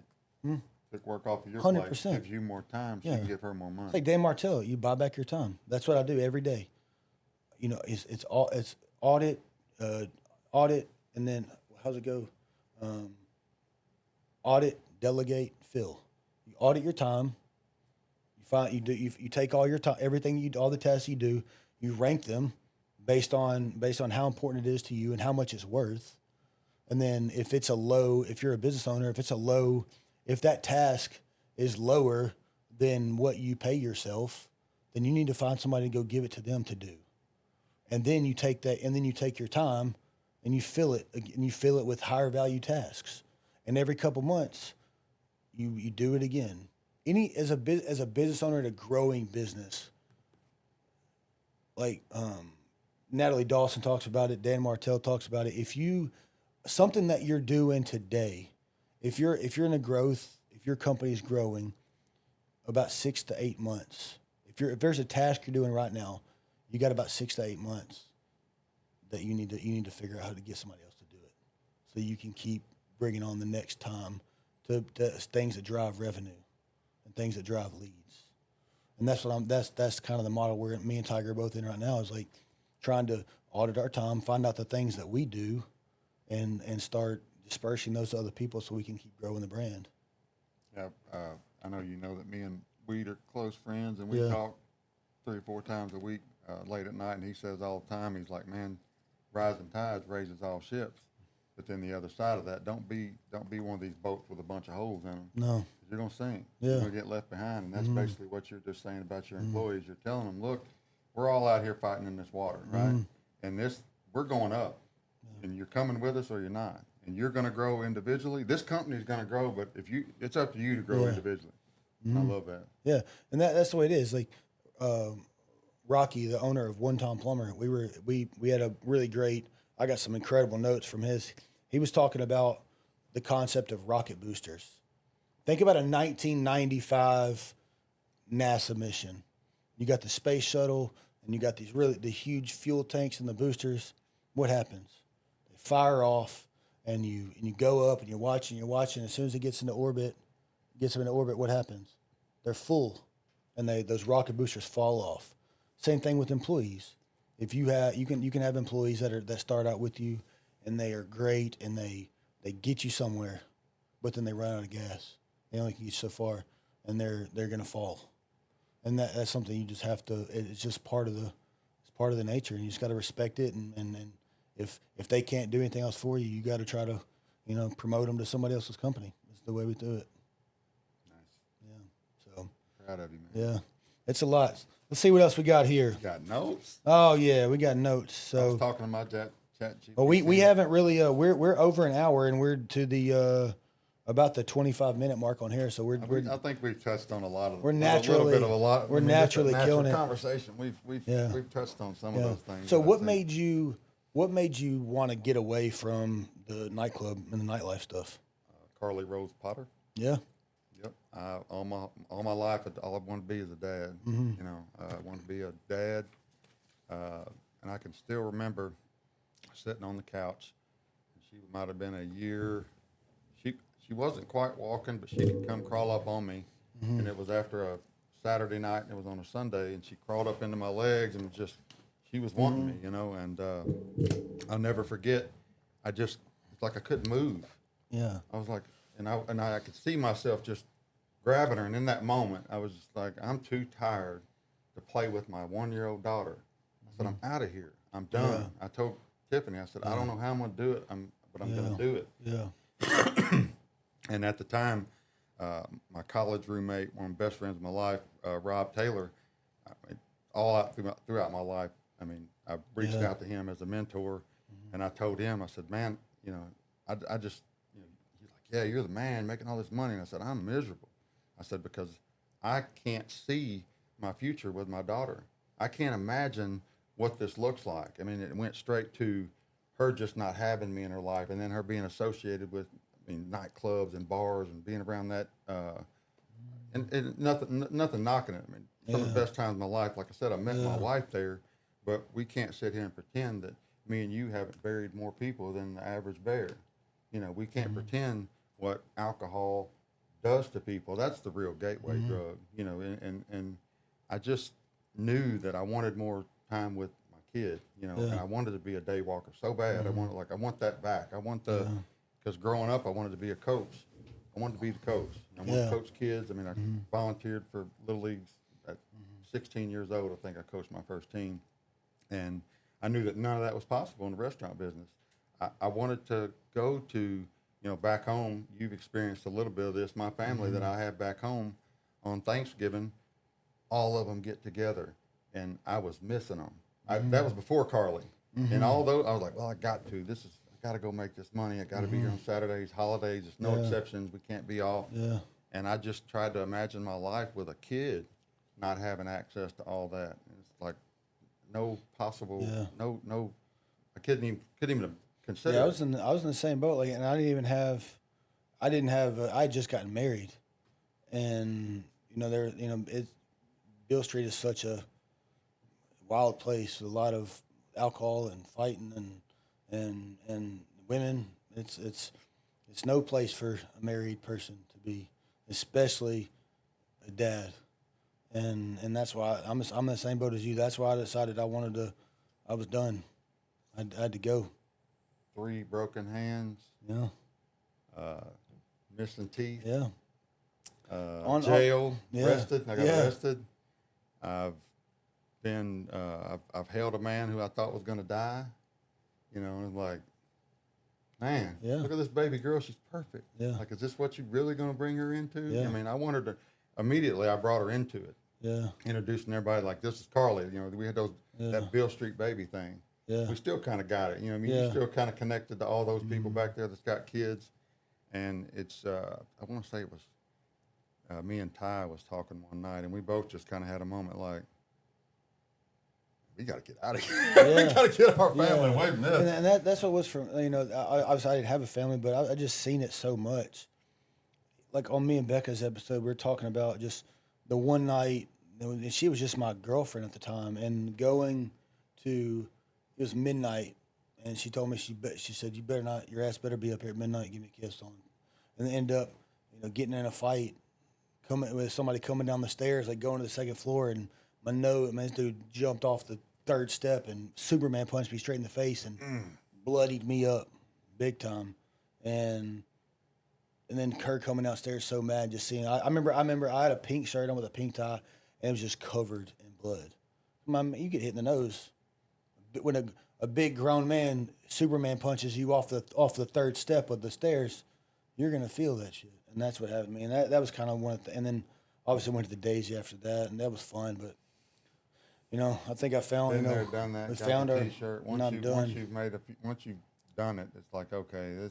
You know, the money's great, the fame, and that's being the man, being somebody that everybody wants to be around. That's addicting, and man, like I said, I feel like I got a lot of. It's cool being the guys with the key to the front door and the tickets to the events and the free drinks and the going out to dinner. And every restaurant manager downtown. I didn't work for anything, anywhere. And it was all barter. I mean, this whole country is built on barter. I mean, we used to go to, I used to go to Texas de Brazil. I never had a bill. Never. Because the managers, the waiters, they always wanted to come They always wanted to come, man. We go to, any Power. restaurant. You had a in that position, and I knew it when I put you there. I mean, it's just a level of power that you got to be able to handle it. You got to be able to You got to handle be able to handle it. You got to be able to say no. You got to be able to handle it. So after you got out and decided to leave the industry, you went into you got into the men's health world. So let's talk about that. Every dollar I had. I'll back up. Working in the club business, being an alcoholic. I mean, we're all still alcoholics. I don't drink anymore. I mean, if my dad walked in that door right now, by the end of the day, we'd be at a bar with a bourbon. But I mean, I drink, but I don't. It's just not in my. Most of the times when we'll go out and you'll be like, you over there? I'm like, I'm not drinking. But I had completely blew my pituitary gland out. I mean, I was living off Red Bull. Yeah. I mean, if I didn't have some kind of stimulant, something to get me going, I couldn't get out of bed. My body ached. Yeah. And finally, a friend of mine, John Lindsay, he said, man, they got these clinics now. And, he was already very versed. I mean, he lived down in Florida. He knew all about hormone therapy. And he said, man, just go check it out. And for me, as a man, it's like the ego. Yeah. Like, man, I'm in my 30s. What do you mean I need to go take a shot? What are you talking about? And I went in and got tested. Pituitary gland was, my levels were bottomed out. Started therapy, and it was literally like somebody turned the lights on. It was like, oh, man, I've been living in this chemical, alcoholic, greasy food fog. Yeah. Like I'm not even the same person when you're hormone. I mean, especially, men and women, you are who your hormones are. Yeah. I mean, your hormones regulate so much of your energy and your personality. If your hormones ain't balanced, you're just not yourself. Yeah. You're dealing with a totally different human.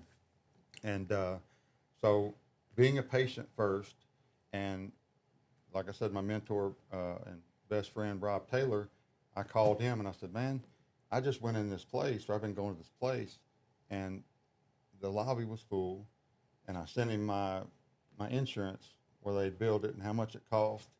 And he's like, I got to take a look at that. And then he come over and checked it out, and then we just started talking, and next thing I know, he's like, let's just go. Let's build one of these in Jonesboro. Yeah. He has a friend, or actually, Dan Johnson was a big. I wouldn't have had clinics if it wasn't for Dan Johnson, and then later on Dr. Keeter, who is a urologist, because you have to have a urologist on staff. And I don't know, Put your mic in just a little bit. Yeah. And but that's what got me into it, and then I fell in love with it because just like the power of being the man at Club 152, you'll never understand the feeling of, unless you've done it, is changing someone's life with their health. The men that would sit across from me and tell me, Kelly, I'm gonna go ahead and tell you, man, I was thinking about killing myself. Yeah. Like I didn't understand. My male parts didn't work. I couldn't get rid of no matter what I did, I was just getting flubbier and fatter. And it was just because their pituitary gland. It's a little big gland. You can knock that thing off balance and you ain't got a chance. And if you aren't doing the fundamental pieces to optimize that, as you get older, there's nothing you can do about it. If you're not sleeping perfect, eating perfect, and exercising, you're not optimizing your pituitary gland, and you need to supplement it. If you want to, the therapeutic hormone levels and what you can make as a 30, 40, 50, 60, 70-year-old man just aren't the same. That time, it starts doing that no matter what you do. So. And do you think that's just a lifestyle change of just people? You hear all the time that, testosterone levels in men are dropping. Is that just the what's causing that? Well, a lot of things are causing that. A lot of things that are, we don't work like we used to. We don't, from the youngest age now, devices like we just talked about at 10 years old. What was I doing? You think my testosterone and all that was getting built up pretty good out there in the field working, or if I'd have been at home on the Nintendo? Then the food. If I could change one thing for everybody in their life and just say, hey, what's the one thing that you could snap your fingers and the world would be different, would be the food. 85% of it on the shelves in a grocery store has added sugar. Not just sugar, but added sugar. That's to try to get you to addicted to this cheap processed BS. And you see it in your kids. You see it, everybody carrying around the bags of chips. So that if I had to give you an answer to that, it would be the Eating food. whole foods. Just eating real food, and no, not just the food, but also our food schedule.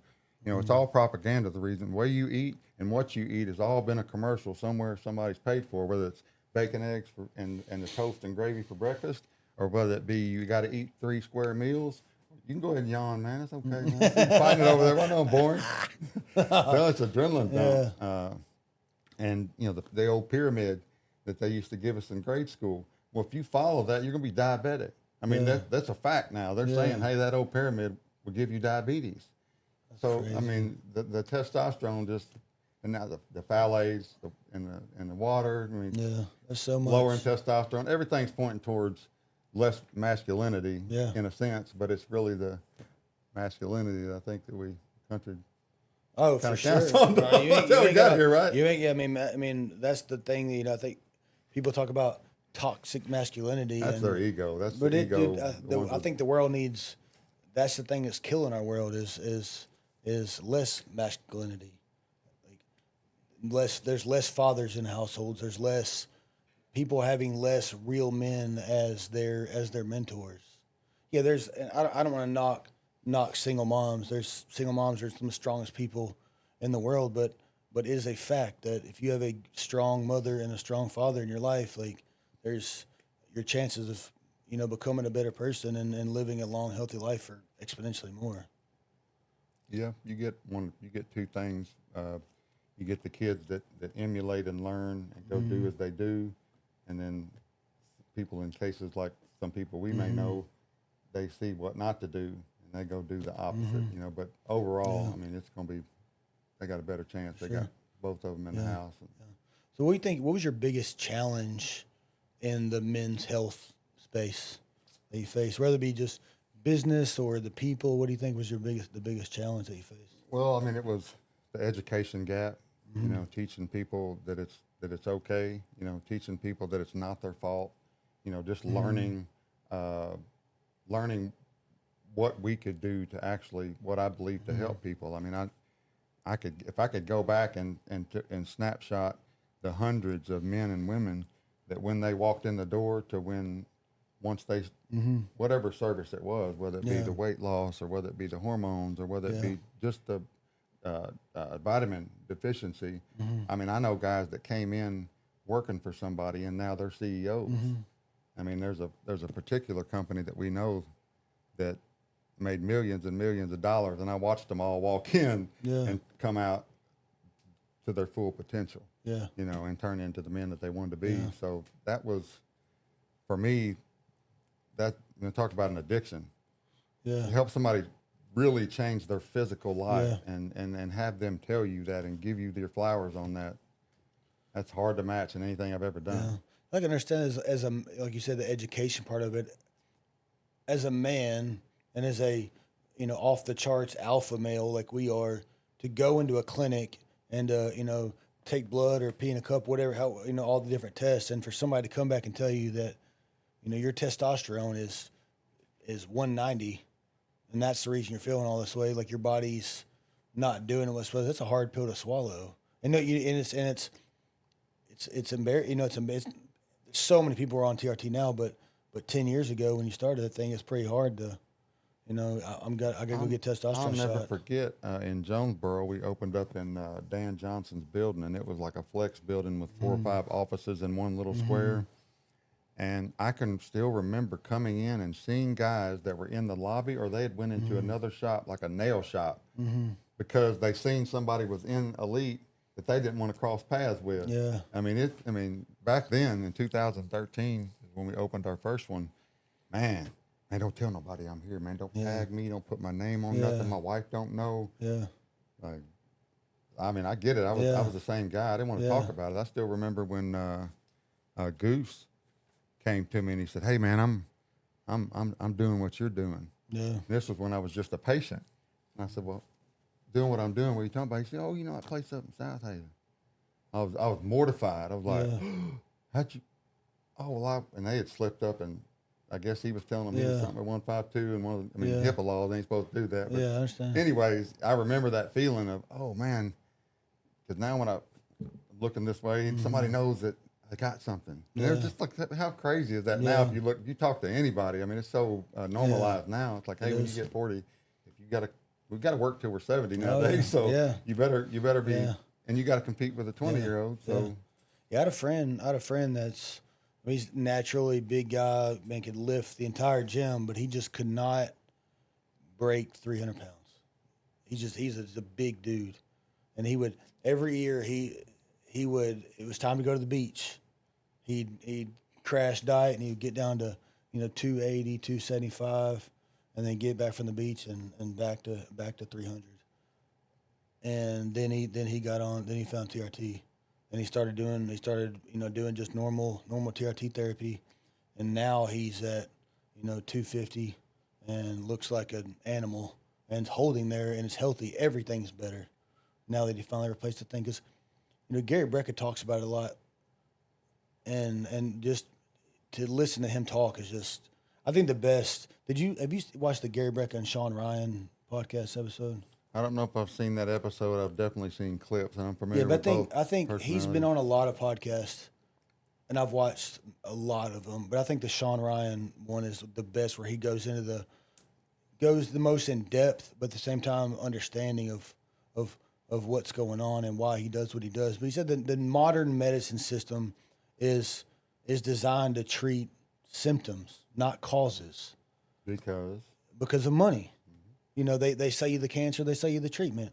And so if we as humans can figure out exactly what's wrong with us and what's causing the sickness, then we can fix it and be way healthier. the biology of it. Yeah, but he talks about there's just small things. Like we were talking about vitamin D3 yesterday and the deficiency in certain demographics, and just that one thing can change their lives. And he said, he could take a look at your medical history and in a gene test and tell you and he could almost write out the way the next 10 years of your life is going to go, just based on a few circumstances. Because once you get one sickness, they know what they're going to put you on. He knew what they were going to put you on, and he knew this and knew this and knew this. But because he was working for a life insurance company, he was bound from telling people how to fix themselves. And I don't know if you noticed, but that's when he left that industry, was because there was a lady that he was looking at her medical history and was trying to predict when she was going to die, because that's what he did. And he saw, like, dude, if she just did this one thing, she could fix everything. But by law, he couldn't. He'd have been sued and arrested for doing that. And that's when he decided, I got to get out of this. Killed or anything, but it's all the insurance company. 100%. It's 100%. The insurance company controls it all, because they can tell a doctor what he can write. Mm-hmm. And we're not going to pay for it if you don't write this. Yeah. What they're writing is already funding the insurance, and it's just a cycle. So they've got to keep that, and at scale, they can't keep up. Yeah. And then you got these things that are hitting the market that aren't FDA regulated, like PRP stem cells, some of these over-the-counter mushrooms, CBD, removing inflammation, all these things that you can go buy at the store, and they're like, oh no, we don't talk about any of that because we can't own it. We can't control it. So we're anti that. It's another pill, but it took us 7 years to get that pill approved. Mm-hmm. We got to make that money back. Exactly. We don't care what it takes. I mean, I'm sure you've seen the OxyContin documentary. Oh yeah, the pharmacist. Yeah, talking about with Purdue Pharma. Oh yeah, it's a racket. They won't do anything about it. You follow Ways to Well, that clinic in Austin, the Brigham guy. That it was the same thing. He was a pharmacy rep, and he's seen all the. He's like, man, this ain't right. So he basically created it's Elite 2.0. I mean, he's got you walk up, and when you check in, you're talking to an AI, and that's your initial. You tell them all your problems, all your this, and it just keeps tracking your personal history. He's got inhalation of PRP, which I think I touched on that. Mm-hmm. I mean, I had a doctor that was experimenting with that 10 years ago. But there are things out here. There are things in your blood that can make you better and heal that don't cost you anything, right? You think that's ever going to be legal? You think that's ever going to be regulated by the FDA? No, no. There's not money in it. But they can't own your blood. They can't take the platelet. They can't own the platelets out of your blood. Yeah. They can't patent the process. So it'll never. So forever. I mean, we'll be out here in the gray. I mean, which I'm sure it's advanced since I've left the industry, and I need to do some more research. But my point is the fact that there's something out there that's that simple, that makes that much difference. I mean, I watched my daughter go from one of the worst cases of asthma you've ever seen. 3 years in a row, she got a higher dose of steroids. I still remember the conversation with the doctor, and I said, so what's the action plan for my daughter to not be on these meds, or what are things that I can... There's none. She looked at me like I had said, like I was the devil. Yeah. I said, oh, okay. And at the time, I was already in the clinic business, and I found this doctor that was doing that, and he got her off of all her steroids and all her inhalers. I watched it. And if I went, a doctor that's watching this will be like, Rowdy, you better get that dude off your pot. What's that? He's talking about quacker. I'm like, I'm telling you what I've lived. I've got the receipts. Yeah. You know, so. But I mean, I believe in all that stuff. Like I do, like Gary Brecka is somebody I listen to all the time. Like I do, I drink hydrogen water every day. I do the D3 spray every day. I take multivitamin morning and night. You know, I started doing cold plunge stuff. I started like all this like biohacking stuff that he talks about. I'm trying to do it all. When you putting one in here, didn't we already talk about that? Can I get you on record? Yeah, well, I've got a, well, actually my cold plunge, and you know, I got one for my house, but I bought 2 chillers and a new cold plunge. I'm gonna have a cold plunge here, and a pop up sauna here for now. We are going to build one, but right now I just got a pop up. This is what we do. I mean, I've already put these pieces together, but you put together the DIY or DIY packet that you sell with your bathroom. Yeah. So you're like, hey, we've got this sauna package. We'll come in and put this in. Yeah. And this isn't quite built like a showroom, but at some point, you know, that's part of your showroom floor. That's one of the. You got a kitchen, cool. You got a bathroom, you got the man-made sauna. We're gonna do an episode. Cold plunge in the sauna. It'll be a short episode, but we'll be in there. But I can do 25. Yeah. At what temperature? 160. Yeah, I think the one I got, it's a steam sauna. It only goes to like 140, but still better That's nothing. Plenty hot. Better nothing. Getting those. I mean, what's her name? Can't think of the doctor's name, but she talks about heat shock proteins and what that really does for you, and the part of your DNA that it just unlocks. Those extreme situations you put your body in unlocks something that somewhere back in your existence, it was there, and it just, I mean, it heightens your growth hormone. I mean, you know, all the 40% less mortality, all those things are being, I can't think. If I think of her name, I'm going to say it at some point, but I can't think. I'll tell you, when you jump in that 50-degree water, you find out a little bit about yourself. Talking about Current River? Well, that's cold. That's cold. Is that what it is? How cold? Yeah, current? It's in the 50s, I believe. Yeah, I mean, but jumping in that, you know, getting in that cold plunge at, you know, high 40s, 50 degrees, you learn, you know, when you jump in, it sucks so bad. You like that first 1 or 2 minutes, it takes the breath out of you as soon as you jump in. So you're trying to regulate your breathing. But once you get your breathing under control, it's so refreshing. When you get out, it's a feeling that like it sucks. Like the other day, I made a baseline dopamine is what the science is. What they say your baseline dopamine 40% for your first 4 or 5 hours of your day after you do your. And your baseline dopamine is what everybody chases to start the way you're built, what you've done. When you wake up, you're just automatic mood. Your baseline dopamine, they say it increases at 40% for 5 hours, and if they could put that in a pill, it would be a multi-billion-dollar industry. So to say that, I hadn't started it yet. Yeah, I do the cold face. Yeah, I put a bowl cold water, and I submerge my face. Yeah. I always hit myself with something cold to start my day. And then the sauna is turn the circadian rhythm this way. It's like, okay, go home, be dad, sauna. Yeah. Yeah, that's a good one. So what's your favorite, and this probably just make this one quick, but like, what do you think your favorite, like if you could tell I guess I think you may have already said it, but is food is just changing the way you eat? Would that be the first thing you tell anybody to do? For when I was at the clinic, one of the go-to that I told everybody was intermittent fasting. Mm-hmm. So that's food, because that's the easiest discipline that you can, and then the sauna. Mm-hmm. The sauna and intermittent fasting, if you just do those two things, you will change your life, because it ain't so much, you try to tell somebody not to eat a food that they're addicted to, something with sugar, man, they look at you like you're just, no, that's, don't be who you think you are, like, oh, whoa, okay, well, just start with your eating schedule. Mm-hmm. That is so simple. Just for 14 hours, 16 hours a day, or whatever you can stand, do not eat. Eat whatever you want those other 8 at first. But I'll tell you from personal experience, once I intermittent fast for the first time, that clarity, then that first meal becomes almost like you start talking to yourself. 16 hours, I made it 16 hours. Am I really going to go stop at Sonic and get some cheese fries?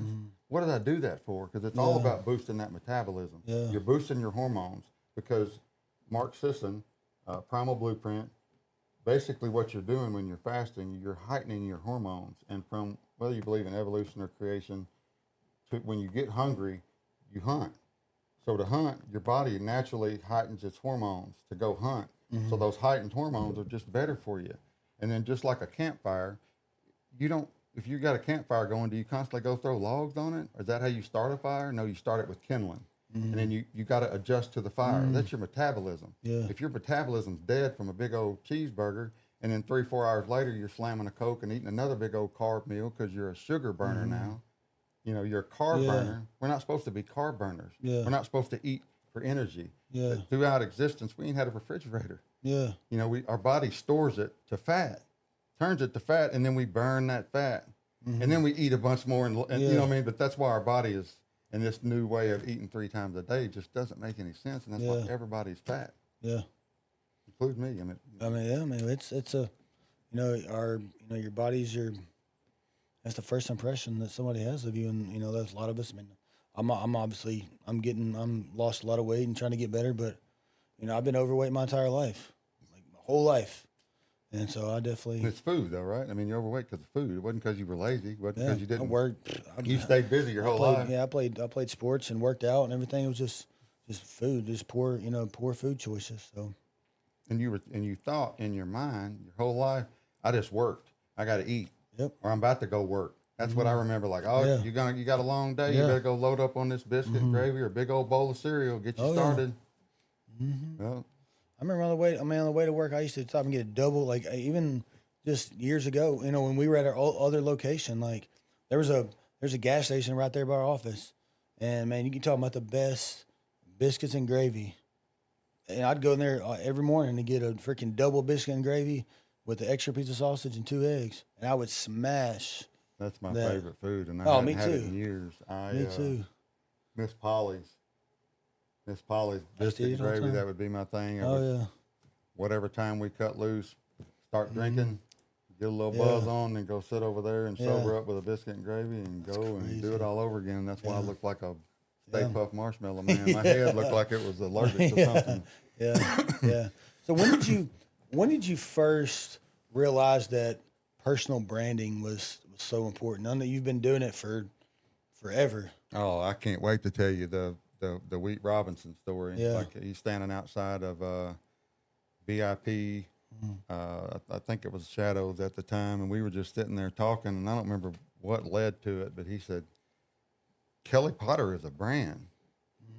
He said, I was like, he said, yeah, what you're doing, you're building a brand. And I don't remember how all the conversation went, but that led to me having an aha moment that all these things I've been doing all my life, whether it be, coaching kids, the time in the military, the raising my brother, all that is a part of who my brand is. That's what I want people to see me as. Understood. And that helps us as men hold ourselves accountable, Yeah. Hang on just 1 second. I've got a couple crazy calls since we've. Man, that's real. I want that in there. Sorry. You can play some elevator music for a second. No, don't do that. Just 1 second.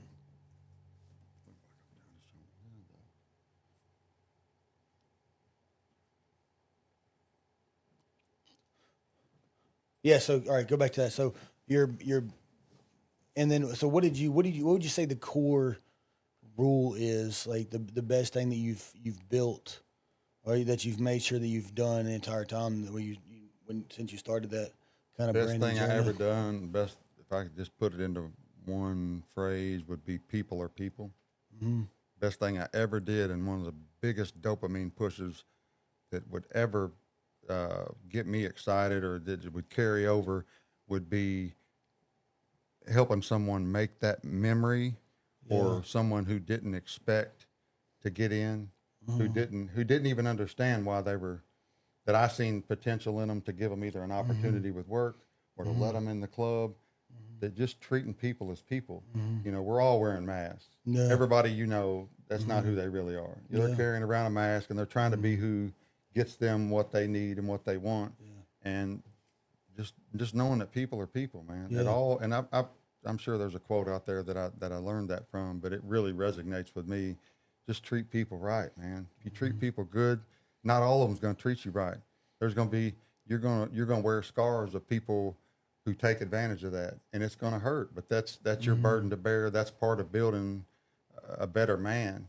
But those people that, I've got people in my life that over these last 4 years, they've showed me, and it's small, but the people that I invested in one form or fashion that are coming back in my life now, it proves it all to me, that I knew what I was talking about, and I was on the right path the whole time. That people are people, you treat people good, and it's going to work out better for you, And then you get the energy. People get the energy, or I say I'll give you the energy you give me. And that's the same thing. As they're gonna be people are gonna be people. People are gonna do what they're gonna do, but you just gotta work through it.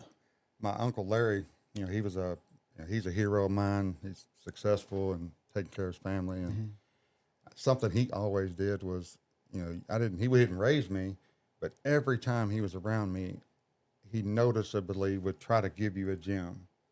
He's like, I know I only got you for a couple minutes, but what's going on with you today? And I'm like, oh man, I was down there gambling, shooting pool, and I won a little money. And he just remember, Kelly, gambler's money has no home.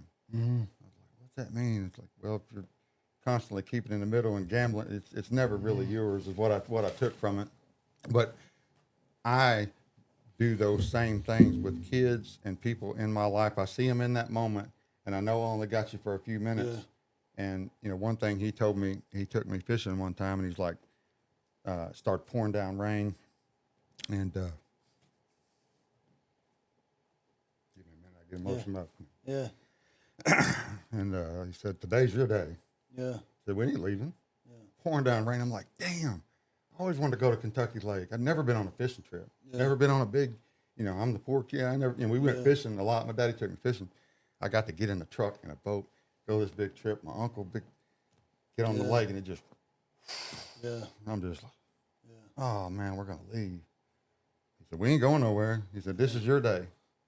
And I've used that with my nephews and kids, and you just, when you let them know, hey, this is about you, they're like, they feel like, oh, we're doing what I want. So, making those memories and making a lasting impression with people has always been something that I consciously make an effort for. And I've had a handful of people come back to me and identify those moments, and it fuels you. It keeps you going. I've always been, we do things, especially as entrepreneurs, we do things unbeknownst to us. When I was in high school, I didn't think I was going to be an entrepreneur. I wanted to be a pharmacist, but I was doing a lot of entrepreneur things just to get by. What was your first entrepreneurial venture? Where you put your money up and your time, and you got. Well, I don't know about putting my money up. I mean, I used to buy a lot of kegs and charge $5 a cup. One thing, I was cutting grass and just going and doing odd jobs for people, but I think the biggest crazy entrepreneur thing I did as when I was young was every time we'd have a party in high school or even up into college, like all the beer cans at the parties, I made everybody put it in a garbage bag, and I would go and recycle those, and that's how I would turn them in for scrap, and that's how I made my money. And so that building that brand of like I was always the party guy. If you want to have fun, you want to have a party, call Rowdy. And I always wanted to be, if I was going to be involved in something, it was going to be, it was going to be the best. It was going to be right. It was going to make sure it was going to knock your socks off. And I've carried that to now of, my brand. I think my brand has always been like Rowdy's going to go 100, whether it be a party or an event or a job. Like I'm going to give it my all no matter what. And especially with a lot of people around me, I'll spend my money and spend my time to make sure that I have fun. But because of that, you're here, you're gonna have fun too. And I think that's my legacy that I've had so far was I'm gonna go all out for myself and for you because we're gonna have fun together. I think you've done a pretty good job of that so far, right? Yeah, it's been good. So, what do you think? What do you think's the most thing when it comes to branding and marketing and networking? What's the biggest thing you think people overlook? You talk about from a business perspective or the client? Like a business perspective, like networking and building your brand. Like, what's the biggest thing that people overlook? And the personal, people never forget how you make them feel, man. Yeah. And if you make them feel like, whether it ain't always about the price. There's people out there that certainly are the money is the only thing. They're like, what's the cheapest? I got to get this done. I have no choice. But for the most part, it's just understanding that people never forget how you make them feel. Yeah. And even in the worst moments, I've got a story about a roof I was doing out in Collierville, and multi-million-dollar house, and I'd seen that on the Doppler. I'd looked. I said, "We're doing this thing today." There was one little cloud, and it was coming across America, and I was like, "Oh, that ain't going. We're good." Get to the job site, and sure enough, that little cloud stopped right on their house. And I'm talking about the rain. It just came as hard as it could come. And I seen it coming. I said, "Hey, let's go ahead and tarp this thing. Let's stop." They're up there tarping. Well, it caught them in the middle of it. And I'm sitting there looking at the tarps on the house. I'm like, whew. And I can't even get out of my truck. It's raining so hard. Yeah. And my friend, Matthew Thacker Rhodes, my phone rings. I thought he was going to say, "Hey, man, it's raining, ain't it?" And I said, "Hello?" He said, "It's raining in my house." And they have millions of dollars of, at the time he had a dress from, what's the Whitney Houston movie? Bodyguard. Yeah. Kevin Costner, Whitney Houston. Yeah. He had a dress from hers in there on a mannequin. He's got these expensive paintings, and I'm talking about it is raining in his house from one end to the other. Because, we were at that part of the roof. Yeah. We had it tore off and trying to tarp. Yeah. And I'll never forget, I was like, my life is over. I was like, I know we're not going to have the right this or something's going to be. Yeah. And this one, I'm out of a job again. I'm out of it's just a bad moment. And in that moment, I'm walking in their house, and here comes Matthew, and I meet him face to face, and he goes, "It'll be all right. It's going to be okay. Don't just." And then that, so I'll never forget that moment. And years have passed, and he can probably attest to this. Like he's got a friend for life. I'll never forget how you made me feel in that moment.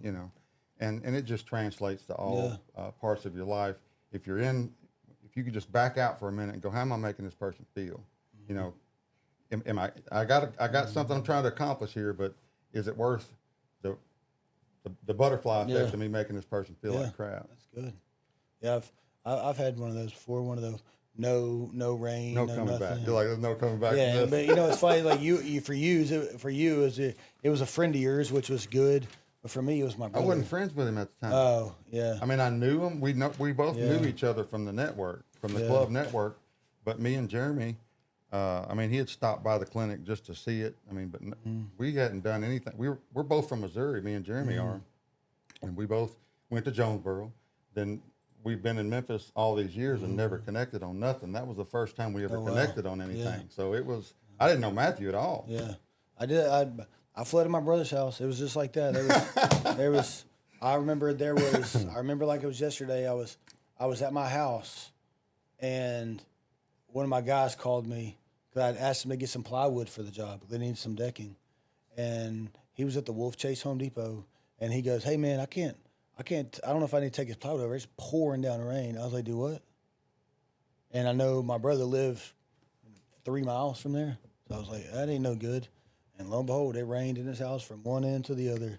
And it was not supposed to rain that day. And my brother, even though he said that morning he was using the bathroom, looking at the weather, nothing. And I know too, because my nephew was coming to my house to help my wife do some work, and it was in the middle of summertime. And he said I even looked at the weather this morning to see how hot it was going to be, like 5% chance of rain, and just that one cloud. And I talked to a couple of my other buddies, and a couple of them almost got caught with their pants down too. Luckily, I was the only one that gotten. I think Brent Simmons, I think he got just like one room wet that same day. But I caught a bunch of my other roofer buddies, and they were like, "Bro, they almost might have been the same. It may have been. They almost got hammered. It may have been it. So, what do you think is if there is a difference? Do you think there's a difference in networking and like real relationship building with people? Oh yeah, definitely. I mean, there's levels to all of it, right? You build lasting relationships. I mean, you can probably name off the top of your head I mean, Bud used to say it. He's like, people say, "Get my 6." To him, it meant if I've got 6 to carry me to my final resting place, I've done pretty good. And just the people you network with ain't gonna carry you to your grave. They ain't gonna check on your mama when you're gone, or check on your wife when you're gone. But there's a certain level of that next step that we build that is forever. No matter, like me and you. This could have been 10 years from now, and I could have called you and said, "Hey, Rowdy, what you got going on?" You're going to answer my call just like I'd answer yours, And I mean, that's the difference. That's a good answer because, I know a lot of people, but who can you actually call at, 2:00 in the morning when you got a problem, when you really need something? That's your relationships. I know. I have 5,000 Facebook friends and thousands of people on Instagram and thousands of contacts in my phone, but who can you really call is what it comes down to. And you make some of your best friends in your worst moments. Just because the memory popped in my head, I don't know if you know Danny Shell. Yeah, I've met him before. He's got a fight thing down there in Mississippi, and it was the Bang. Was that Bang? Was that him? Yeah, that was him. Yeah. And I'll never forget rushed to the emergency room with my son, had to have a C-section. And I'm sitting there 2:30, 3 in the morning, I'm thumbing through Facebook. Ding! You all right? We know each other. We've crossed paths. We've done some, I think I might have sponsored one of his things. I was like, no, actually I'm not. And I can't tell you how thankful I am that you're on the other end of this line right now because I'm losing my shit. And he just sat there and texted me until I had to go back. And so I immediately, the next day, I went and I said, "When's your next fight?"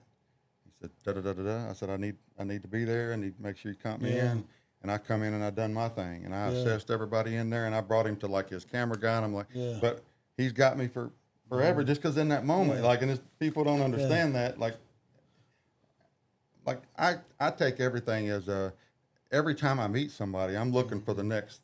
I can't help myself. I'm like, why is he here? Is this just transactional? It's never just transactional. Just know it's never transactional, right? There's always something else that can or is supposed to go along with it. That's just my mentality, and it's worked for me so far. And there's some people, like I got a friend of mine, Chris, and he's been there for me and did a lot of things for me that nobody else has done for me. Even when me and him, we weren't even really, we were just kind of acquaintances, and he's done some things for me that I could never repay him for.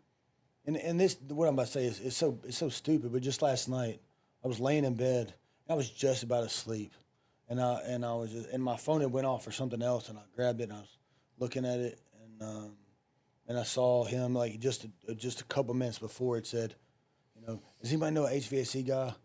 I need somebody ASAP, and because one of those guys, they're doing a roof and they hit an HVAC line, and I didn't even call them. I just got on the phone and started calling all my HVAC guys. Started going down the line, and the first 2 people couldn't do it. The third person said, "Yep, I got him," and sent him in. And I called Chris, said, "Hey, don't worry about it. My guy's about to call you. He's gonna come take care of you." And I didn't call him and say, "Hey man, do you need help?" I said, I just started working my network. I'm a general contractor. I know a lot of HVAC guys. I started going down the line, and got him taken care of. And it's something so small, but that's a relationship. I know a lot of people, but there's not a lot of people I would have done that for. No, they don't. They don't exist. I mean, there's always an ulterior motive, and I can't lie and say that I don't think that there's going to be some benefit at some point. You don't count on it, but I learned a long time ago, just invest in people. Just keep investing in people. Sure. And they'll come back around when you need them. And like I said, right now is a pretty good example of that. And going from being a nightclub manager for 10 years to selling health and wellness, then to turn around and start selling roofing, and the core people were all there for all of them. Yeah. And it's because I put in that time with them at some point in their life and invested in them to where, whatever you're doing, that's my first choice. Yeah. What do you got? If you're a roofer, you're my roofer. I mean, I had a certain core of that, or there's no way I could. How do you transition from? You want to sell me what? You want to talk to me about my weight? Yeah. You was selling me chicken tenders last week. Exactly. Like, what are you doing? Yeah, but I had that core that was like, no, trust me, that's Kelly. Yeah. He's got it. He's hired some. He's done something. Just go check him out. I didn't think about that. Like that's a good point. Is you went from trying to get everybody to come, and it's personal. I did get everybody. We did not try. It's personal. It's personal growth. But you went from getting everybody to come to your bar and get liquored up and eat fried food and everything else to that's terrible for you. You need to start like. But I was the example. I get it. Yeah. I mean, I went and done it. I went and showed them like, hey, I went from fat to. Yeah. I mean, I'll show you some. Before and afters, and I remember I was there. So now you've. You started. You had a roofing company, and we're not going to dive into all the details of that, but you've kind of stepped away from that as a venture, and I guess now me and you have been kind of talking for a couple weeks, and we've kind of came to a deal on you kind of being a contractor, working here with us, trying to build your brand back up and be able to offer your work your network and your services to take care of your family. So how does that feel now? You had your own thing, and it just didn't work out, and now you found another home. How does that feel? Man, tell you the first thing, you just you got to go stick a big old knife in your ego, right? I mean, you I guess you could call this, this is like a teacher and a student moment too. Like I felt like for a lot of years in some things of your life, whether it be just being a man talking to you about things like some of the things we talked about, or business.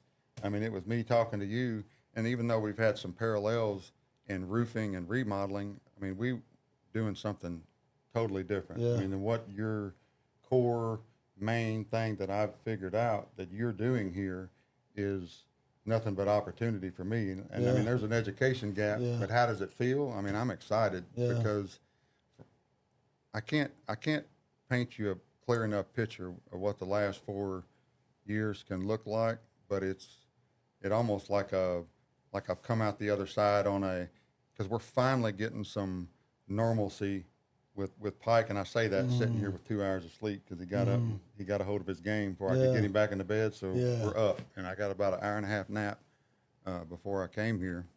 But now I feel like I've got nothing but air and opportunity, and thanks to you, the things that you've built and maintained, while mine was essentially falling apart for whatever reason. You can blame me. I take full responsibility for anything that is not the way it must be. If it's not maxed, whether it be not having clinics anymore, whether it be my personal roofing brand, we're going to dissolve that, and we still got real estate, but I just don't do anything with it. I mean, it's completely run by a partner, but what I've identified with you, I mean, we've already talked about all the things about.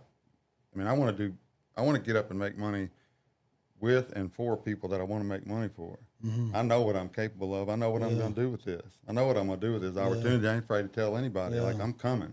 Like, I'm going to make a difference. And you see me already on the road going to other states, having conversations with other masterminds in their field that seems to be something that people need to learn to be a part of what you're doing anyway. Yeah. So nervous, excited. Is there a little chip on my shoulder? Yeah. I mean, I have a disabled kid, man, and I'm out here at 50 years old. Like but it's what I'm built for it, man. Look what we've been through, man. Look where we've been. It ain't where you've been, it's where you're going. Yeah. No such thing as the past unless you let it affect you. Yeah. Life is all about perspective and finding the best in whatever's in front of you. We all have challenges, and if we let those challenges just destroy us, and then we let them manage us and let us our day just eat up with this negativity, you'll never get anywhere. I have a friend that has been super successful in the construction world, and he made some investments in some places, and it didn't work out, and he lost everything. Lost his company, lost his real estate, lost his family because of it. And if you talk to this guy, you'd never know. He's the most like, just, it is what it is, Yeah, I just had to move back in with my parents, and I don't, I talk to my kids on FaceTime because they're living in different states, and I was just like hearing him tell me this whole story. I was like, dude, if I don't know, like most people would eat a gun going through what this guy went through, and just to see the positivity in everything that he's doing still just makes me understand, and it's a big lesson that it can always be worse. You're never the worst person. There's always somebody that's got it worse than you. There's always somebody that's got it better than you. But what's in front of you, and how are you going to manage the opportunity? What's in front of you? What are the lessons that you're going to take from any failure, any success that you've had to go forward? Well, I had to take a look at my whole life, where I wanted to go, what I wanted to do, and realizing that whether it be the 4 years of the real estate market under Biden, or whether it be the fact that as a company, me and my partner made a decision to send everybody to Houma, not knowing what to do other than go get the contingency sign and put that work in. But here we are now, and just taking a look at your company, and I mean, following it since its inception, that I know where you're at right now, and I know where you're going. And like when you talk about, rising tides raises all ships, I'm just here for it, and everything that I've asked you. I mean, I had a list of things. It's no secret, and the people will watch this. There's going to be I've interviewed and talked to 3, 4, 5 companies, and in black and white, I've been offered better than what this looks like in black and white. I'm here for you. Yeah. I'm, and just not knowing any of these people, but seeing how they're reacting to you, I know how they get treated. Yeah. So I know how I'm gonna get treated. Yeah. And I know that I want to touch on, I always hear you say you're helping people, you want to help people, and that's part of your core values here is helping people, and you're helping people with their jobs, with their problems. There's nothing more stressful than somebody who has water in their house. Trust me, we've been the cause of it. We know what that we know that what that stress can bring, and water can bring a whole house down. But knowing that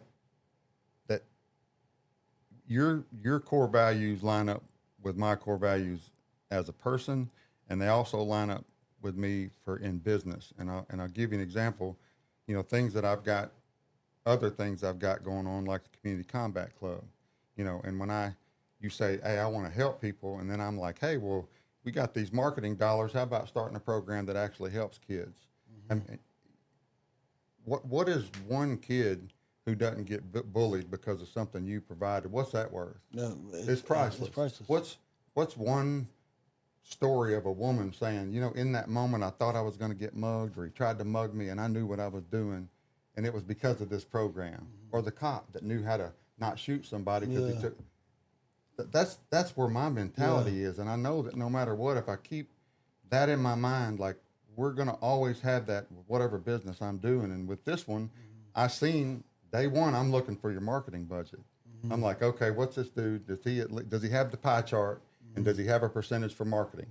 Because if he does, I'm going to take some of these things that I've been working on with no money or no budget or no percentage and have it feed it. You know, and it'll really be helping people. And those are the companies that will be unbeatable in these communities. Yeah. And mine being first, being DeSoto County. I've already been doing this with no real investment other than my own money and time. You know, had a chance to speak on Sheriff Tuggle's campaign. 3 things I want to talk about. He's like, Kelly, we need help in this community. We're going to start networking. And I said, hey, okay, cool. I'll come talk about self-defense. This is before I had the gym. I said, but there's 3 things in the news right now that I want to talk about. And I said, it's the woman that got kidnapped and killed. It's the boy that committed suicide because he was bullied. And it's the cop that shot the dude that everybody, in their opinion, is saying that if he'd have just had some basic self-defense, he wouldn't have had to kill the guy. It was the guy's fault. He was fighting, but in that moment, and I said, I'm not afraid to get up and talk about any of those topics on your campaign. And I went to one of his things and talked about it. And it was like the universe or God said, now put your money where your mouth is. This school was going out of business. Do you want it? I said, yes. Yeah. So, I don't know how we're going to figure out. Went and leveraged a loan that I didn't need to be leveraging. But I know for a fact there's kids in DeSoto County that are better because of that decision that we made. Is my pocket's full from it? No, my heart is. And I know the power of it. And if I find a company that, you know what I mean, if I can show those things, I know that you and or this company will support it. And it's all those pieces for me that excites me, you know, and I get, like I said, mentors that I've had my whole life. I've showed them everything, told them everything, and they're like, Homeway, you better, you said, oh, he does. And that was Rob. I mean, he was literally doing that every time I would tell him. He's like, well, Kelly, I know what you can, and with my limited time and having, you know, the things with my son, but still knowing the power that I possess with people, you know, I just like my chances. So it's gonna be good. Excited. You know, we're gonna officially kind of get this going soon and just see what. How do you feel about it? I'm excited about it. I'm excited about it. You know, it's something we haven't. You know, the proposition. You know, the way we have is it's different than a true like salesperson or a true marketing person that we've had before, where we've got the opportunity to align our brands together. But I think it's super powerful as long as we can manage that and figure out how to make sure that, you know, keep it between the lines. I think it's going to be, I think it's endless of what we can do. As long as I never feel like I have a ceiling. Yeah. You know, because I know it's going to take a lot. I know what I've got to go pull off to make this work for me in the next 5 years. You know, I've got a 5-year plan that if every 3, 6, 9 months, or that I look at it and I'm not there, then I'll be disappointed. Yeah. So, well, cool. Well, let's we're gonna hit some quick questions, like a rapid fire, just questions, and then we're gonna wrap this up. You get punished for time? No. Buzz if it takes too long to answer? No. So, what's the biggest business lesson you've learned the hard way? The biggest business lesson I've learned the hard way is, man, you got to have your systems in place before you scale. You know, never quit hiring. And one thing that is my kryptonite is firing and getting rid of the people that identify to you clearly. They don't have good intentions. They're not there for the big picture. They're only there. That bottom 10%, you got to constantly, and that's something that I haven't done. I'm a fixer. Hire slow and fire fast. I'm a fixer, man, to a fault. I fix everybody. I mean, you know all the stories of, I mean, people watching this will know some of the friends that I've hung on to, and they're like, man, that's gonna become you. You can't. You got to take care of yourself before you take care of anybody. And you're letting all these people that are thieves of time and energy, and they're just wanting what you got. Don't make a mistake. Wherever they're calling you, they're wanting something. They're wanting something from you, and they're not willing to give anything.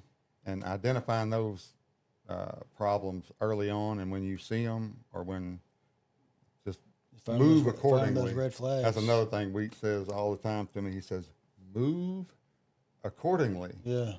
Don't ponder and think. You've seen it.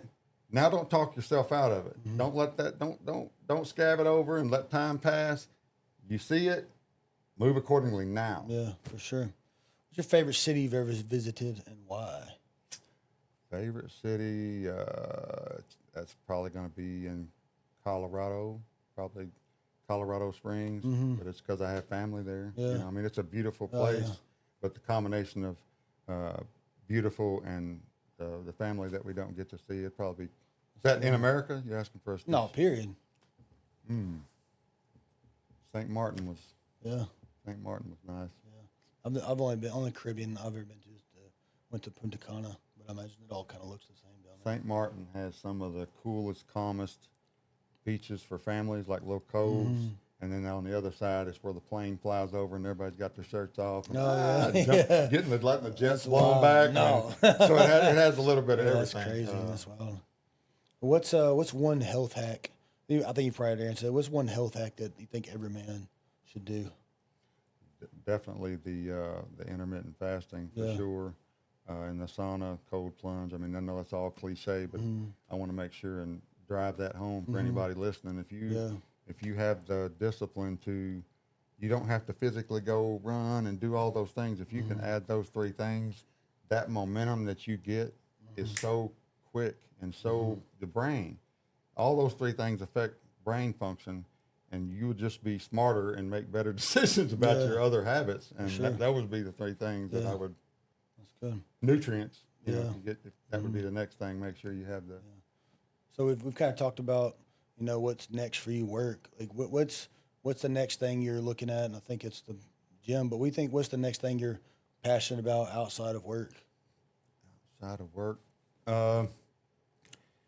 it'd have to be something with my son and daughter. Whether it be providing the situation for best case scenario with my son, or creating something legacy for my daughter and son. Those are. I just want to be want to be a hero with my kids, man. Yeah. That's all I want. I want my daughter to be like, I'll be dad. that's my dad. Yeah. So I got a friend that knows what's his name, Dan Bazarian. And I was talking to him, and he was like, you see that guy, and he's always on a boat with 30 girls and and now, like, he's gotten older now, and now he's got a stable relationship, and now he's like wanting to maybe have kids and things like that, because I think that goes back to, like, we had a lot of fun when we were younger and did all that crazy shit, and obviously he's done more crazy shit than we could ever even imagine, but eventually there comes a time where that shit's, it's not fun anymore. It's over. Now it's time to move on to what we're really made to be, which is, procreate and teach somebody to be a better person. So what's been your biggest mindset shift over, say, the last 5 years? Just like how my daughter motivated me, or the thought of not being in her life motivated me to start Elite. The same thing with my son right now motivates me. The thought of the years of that he's going to be on this planet that I'm not. It's like I know the transactional, making money on Friday and spending all of it ain't the bag. Yeah. Right. So, coming over here, knowing where your company's at, and knowing that you're okay with having the conversations with how do we, 2, 3, 4, 5x this and make it scalable, and having an opportunity to be right there at that.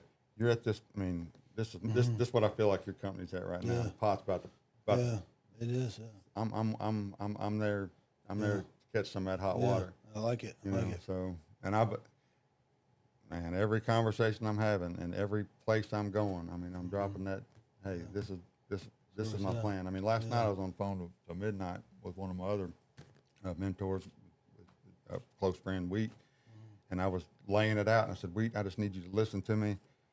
Just listen, and because he's I make him give it back to me. I'm like, tell me where I'm at. I said, I just need you to listen to me, and I'm gonna manifest this, and I'm gonna tell you what this next 5 years looks like. And I've been saying it, the things that you have and that you've been able to all the trials and tribulations of having a construction company, the ups and downs. I know you probably talked about the lowest points on here. Maybe you have, maybe you haven't. But the fact that you got all that here, and then you check so many of the boxes that I've just always desired to have as a tool, and then to have that ability for you to go, Kelly, man, I've been lugging this toolbox. Here you go. Yeah. What tools do you have to add so we can go build something bigger? Yeah. And I mean, if that's what we're talking about, that's what I'm here for. Yeah. You know, I'm big. Yeah. So you've obviously had a lot of, you know, you've had to pivot a lot in the past 10 years. So at what point would you, if you're giving advice to somebody to say, you know, you just seeing the red flags and whatever, whether it's the lifestyle or the business partner or the business model, like what would be your biggest advice to tell somebody like it's okay, it's time to move, it's time to do something different? Man, if you got that belief in yourself, if you think that you're in this ecosystem of a team or there's someone that you're leaning on, just bet on yourself. And if you don't feel confident to bet on yourself, then invest in yourself and make yourself better until you can go make those moves. Become irreplaceable. Learn the jobs that they don't want to teach you. You know, like the conversation you were just having with your salesman, be like, I give you this scope of work. That's what you're responsible for this check. If you're not once a month coming in here going, hey, teach me that, then I know where you're at mentally. You don't want to grow, and that's okay. You know. All right, so we're back. We had a little technical difficulty. Technical. Break, yeah. So we were there at the end. So we'll hit it with the last question. You know, you've been around me for a long time, and you kind of see what we've done. And you know, this is always the last question I ask everybody. But what does Homeway Hustle mean to you? Homeway Hustle mean to me, it means opportunity to take my hustle and my muscle and put it with your muscle and go make something amazing, right? Just no quit. There's no burn the boats. You know, just burn the boats and get after it. And that's the way I look at it. You know, plan B's for bitches. I know that some people have a plan B and some people have to have plan B, but that's the way I look at it. I don't have a plan B. It's this. You gotta have a solid A before you can start thinking about a B. It's this. It's gonna be a distraction. Yeah, it's this or nothing. So, well, man, we just went for 2 hours and 30 minutes. I'm pretty deep, and we didn't even get everywhere that I really, really wanted to go because for the sake of time, we had definitely. I could have talked for 2 hours about the first line you put down. I mean, that time we spent together, we could sit here. Oh, for hours and hours and hours. Next time we'll have an entertainment. Well, next time, and me, the podcast I've done before, I've had to stop myself from filling too much time with the thank yous because it bothers me. Immediately when I got up, I was like, "You mentioned the Community Combat Club, and you didn't say exactly. You didn't say that." The story you mentioned talking for the sheriff. You didn't mention that Dave Ferguson, rest in peace, the godfather of MMA, actually graced you with a couple black belts to go help you speak at that event. Those things start running through your mind. Man, I know, but I'm just saying, like, I want to, and I know right now the where it's at, a couple hundred views, that whatever, but just giving people their flowers when you got the microphone, that's why everybody has.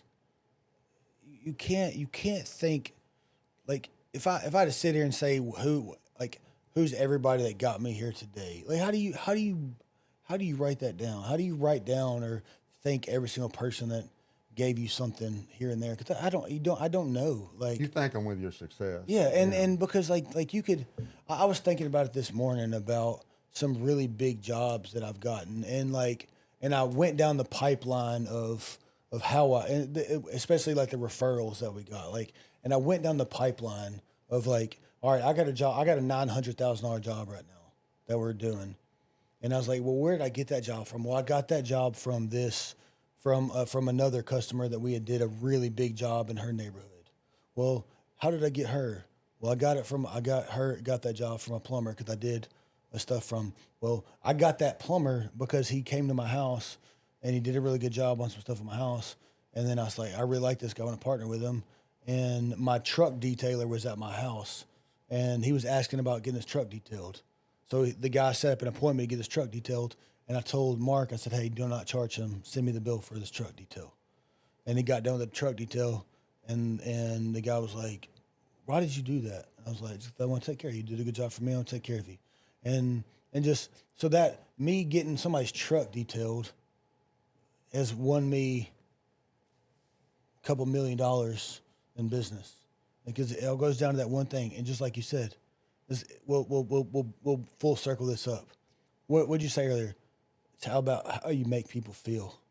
So I made that. I made that plumber was getting ready to go on vacation with his family, and his wife had been bitching at him because his truck was super dirty. And so my guy going over there and detailing his truck, and his wife was able to get in his truck and go on vacation in his truck and not be worried about it. That made him feel well, and that guy uses me. You got the gift, man. He You got the uses me. vision. You can see it. It's Not like everybody can see those opportunities. Yeah, it's just little they're small, not looking, and you're those little looking. small things. You know, just Right. giving somebody stupid like we have a lot of swag. You know what I learned the other day? You know what swag stands for? I'm not even gonna try. I don't even know if stuff we all get. I was like, never stuff we all get, just little bullshit, you know, and just those little bitty things. I've given some people some of the stupidest things, and they're like, man, this is the coolest thing ever. And every time I see them, you remember when you gave me that? And they send me jobs and they send me referrals and stuff all the time, and it's just those little things. And if I could wrap this whole thing up and put it in a bow, I think it's with this conversation. It's, you know, remember how you make people feel, and if you can, like I said, bottle that up and put in a pill of being able to make people feel good and people feel wanted and needed. People are people, and making them feel. Yeah. That, I mean, you can. There are some core things that if they put you in a room and they're like, you're going to have 2 minutes with these people, and they're going to be working for you after those 2 minutes. What are some things that you want to drive home and tell them to repeat when they wake up, when they go to? People are people, and they never forget how you make them feel. Yeah. That's it. That's exactly right. So, well, Kelly, it was good. Appreciate you being here. No, we got to And, do that. Come on, man. And Give you a strong hand. Give you a strong hand, man. Thank so we you. appreciate you being here, and looking forward to the next weeks and months and years, and see what we do together. Thank you for having me. Thank you for the opportunity, and anybody that's listening, you know, thank you for supporting me all these years. Please continue. Look at the camera. Please continue to support me and Rowdy in this new opportunity. My family appreciates it. Message to the hundreds of people that I've essentially lost contact with, because, you know, as things change, you change jobs. I mean, I just know that I miss you, and no matter the time or distance in between, you can still call Kelly Potter and call me for your construction needs, right? And support Community Combat Club. And Cool. yeah, thank you so much, man. I'm gonna get to work. Cool. All right. Well, that's it. Thank you all for watching and hearing our message. I think there's a lot of really good stuff in here, and see y'all soon.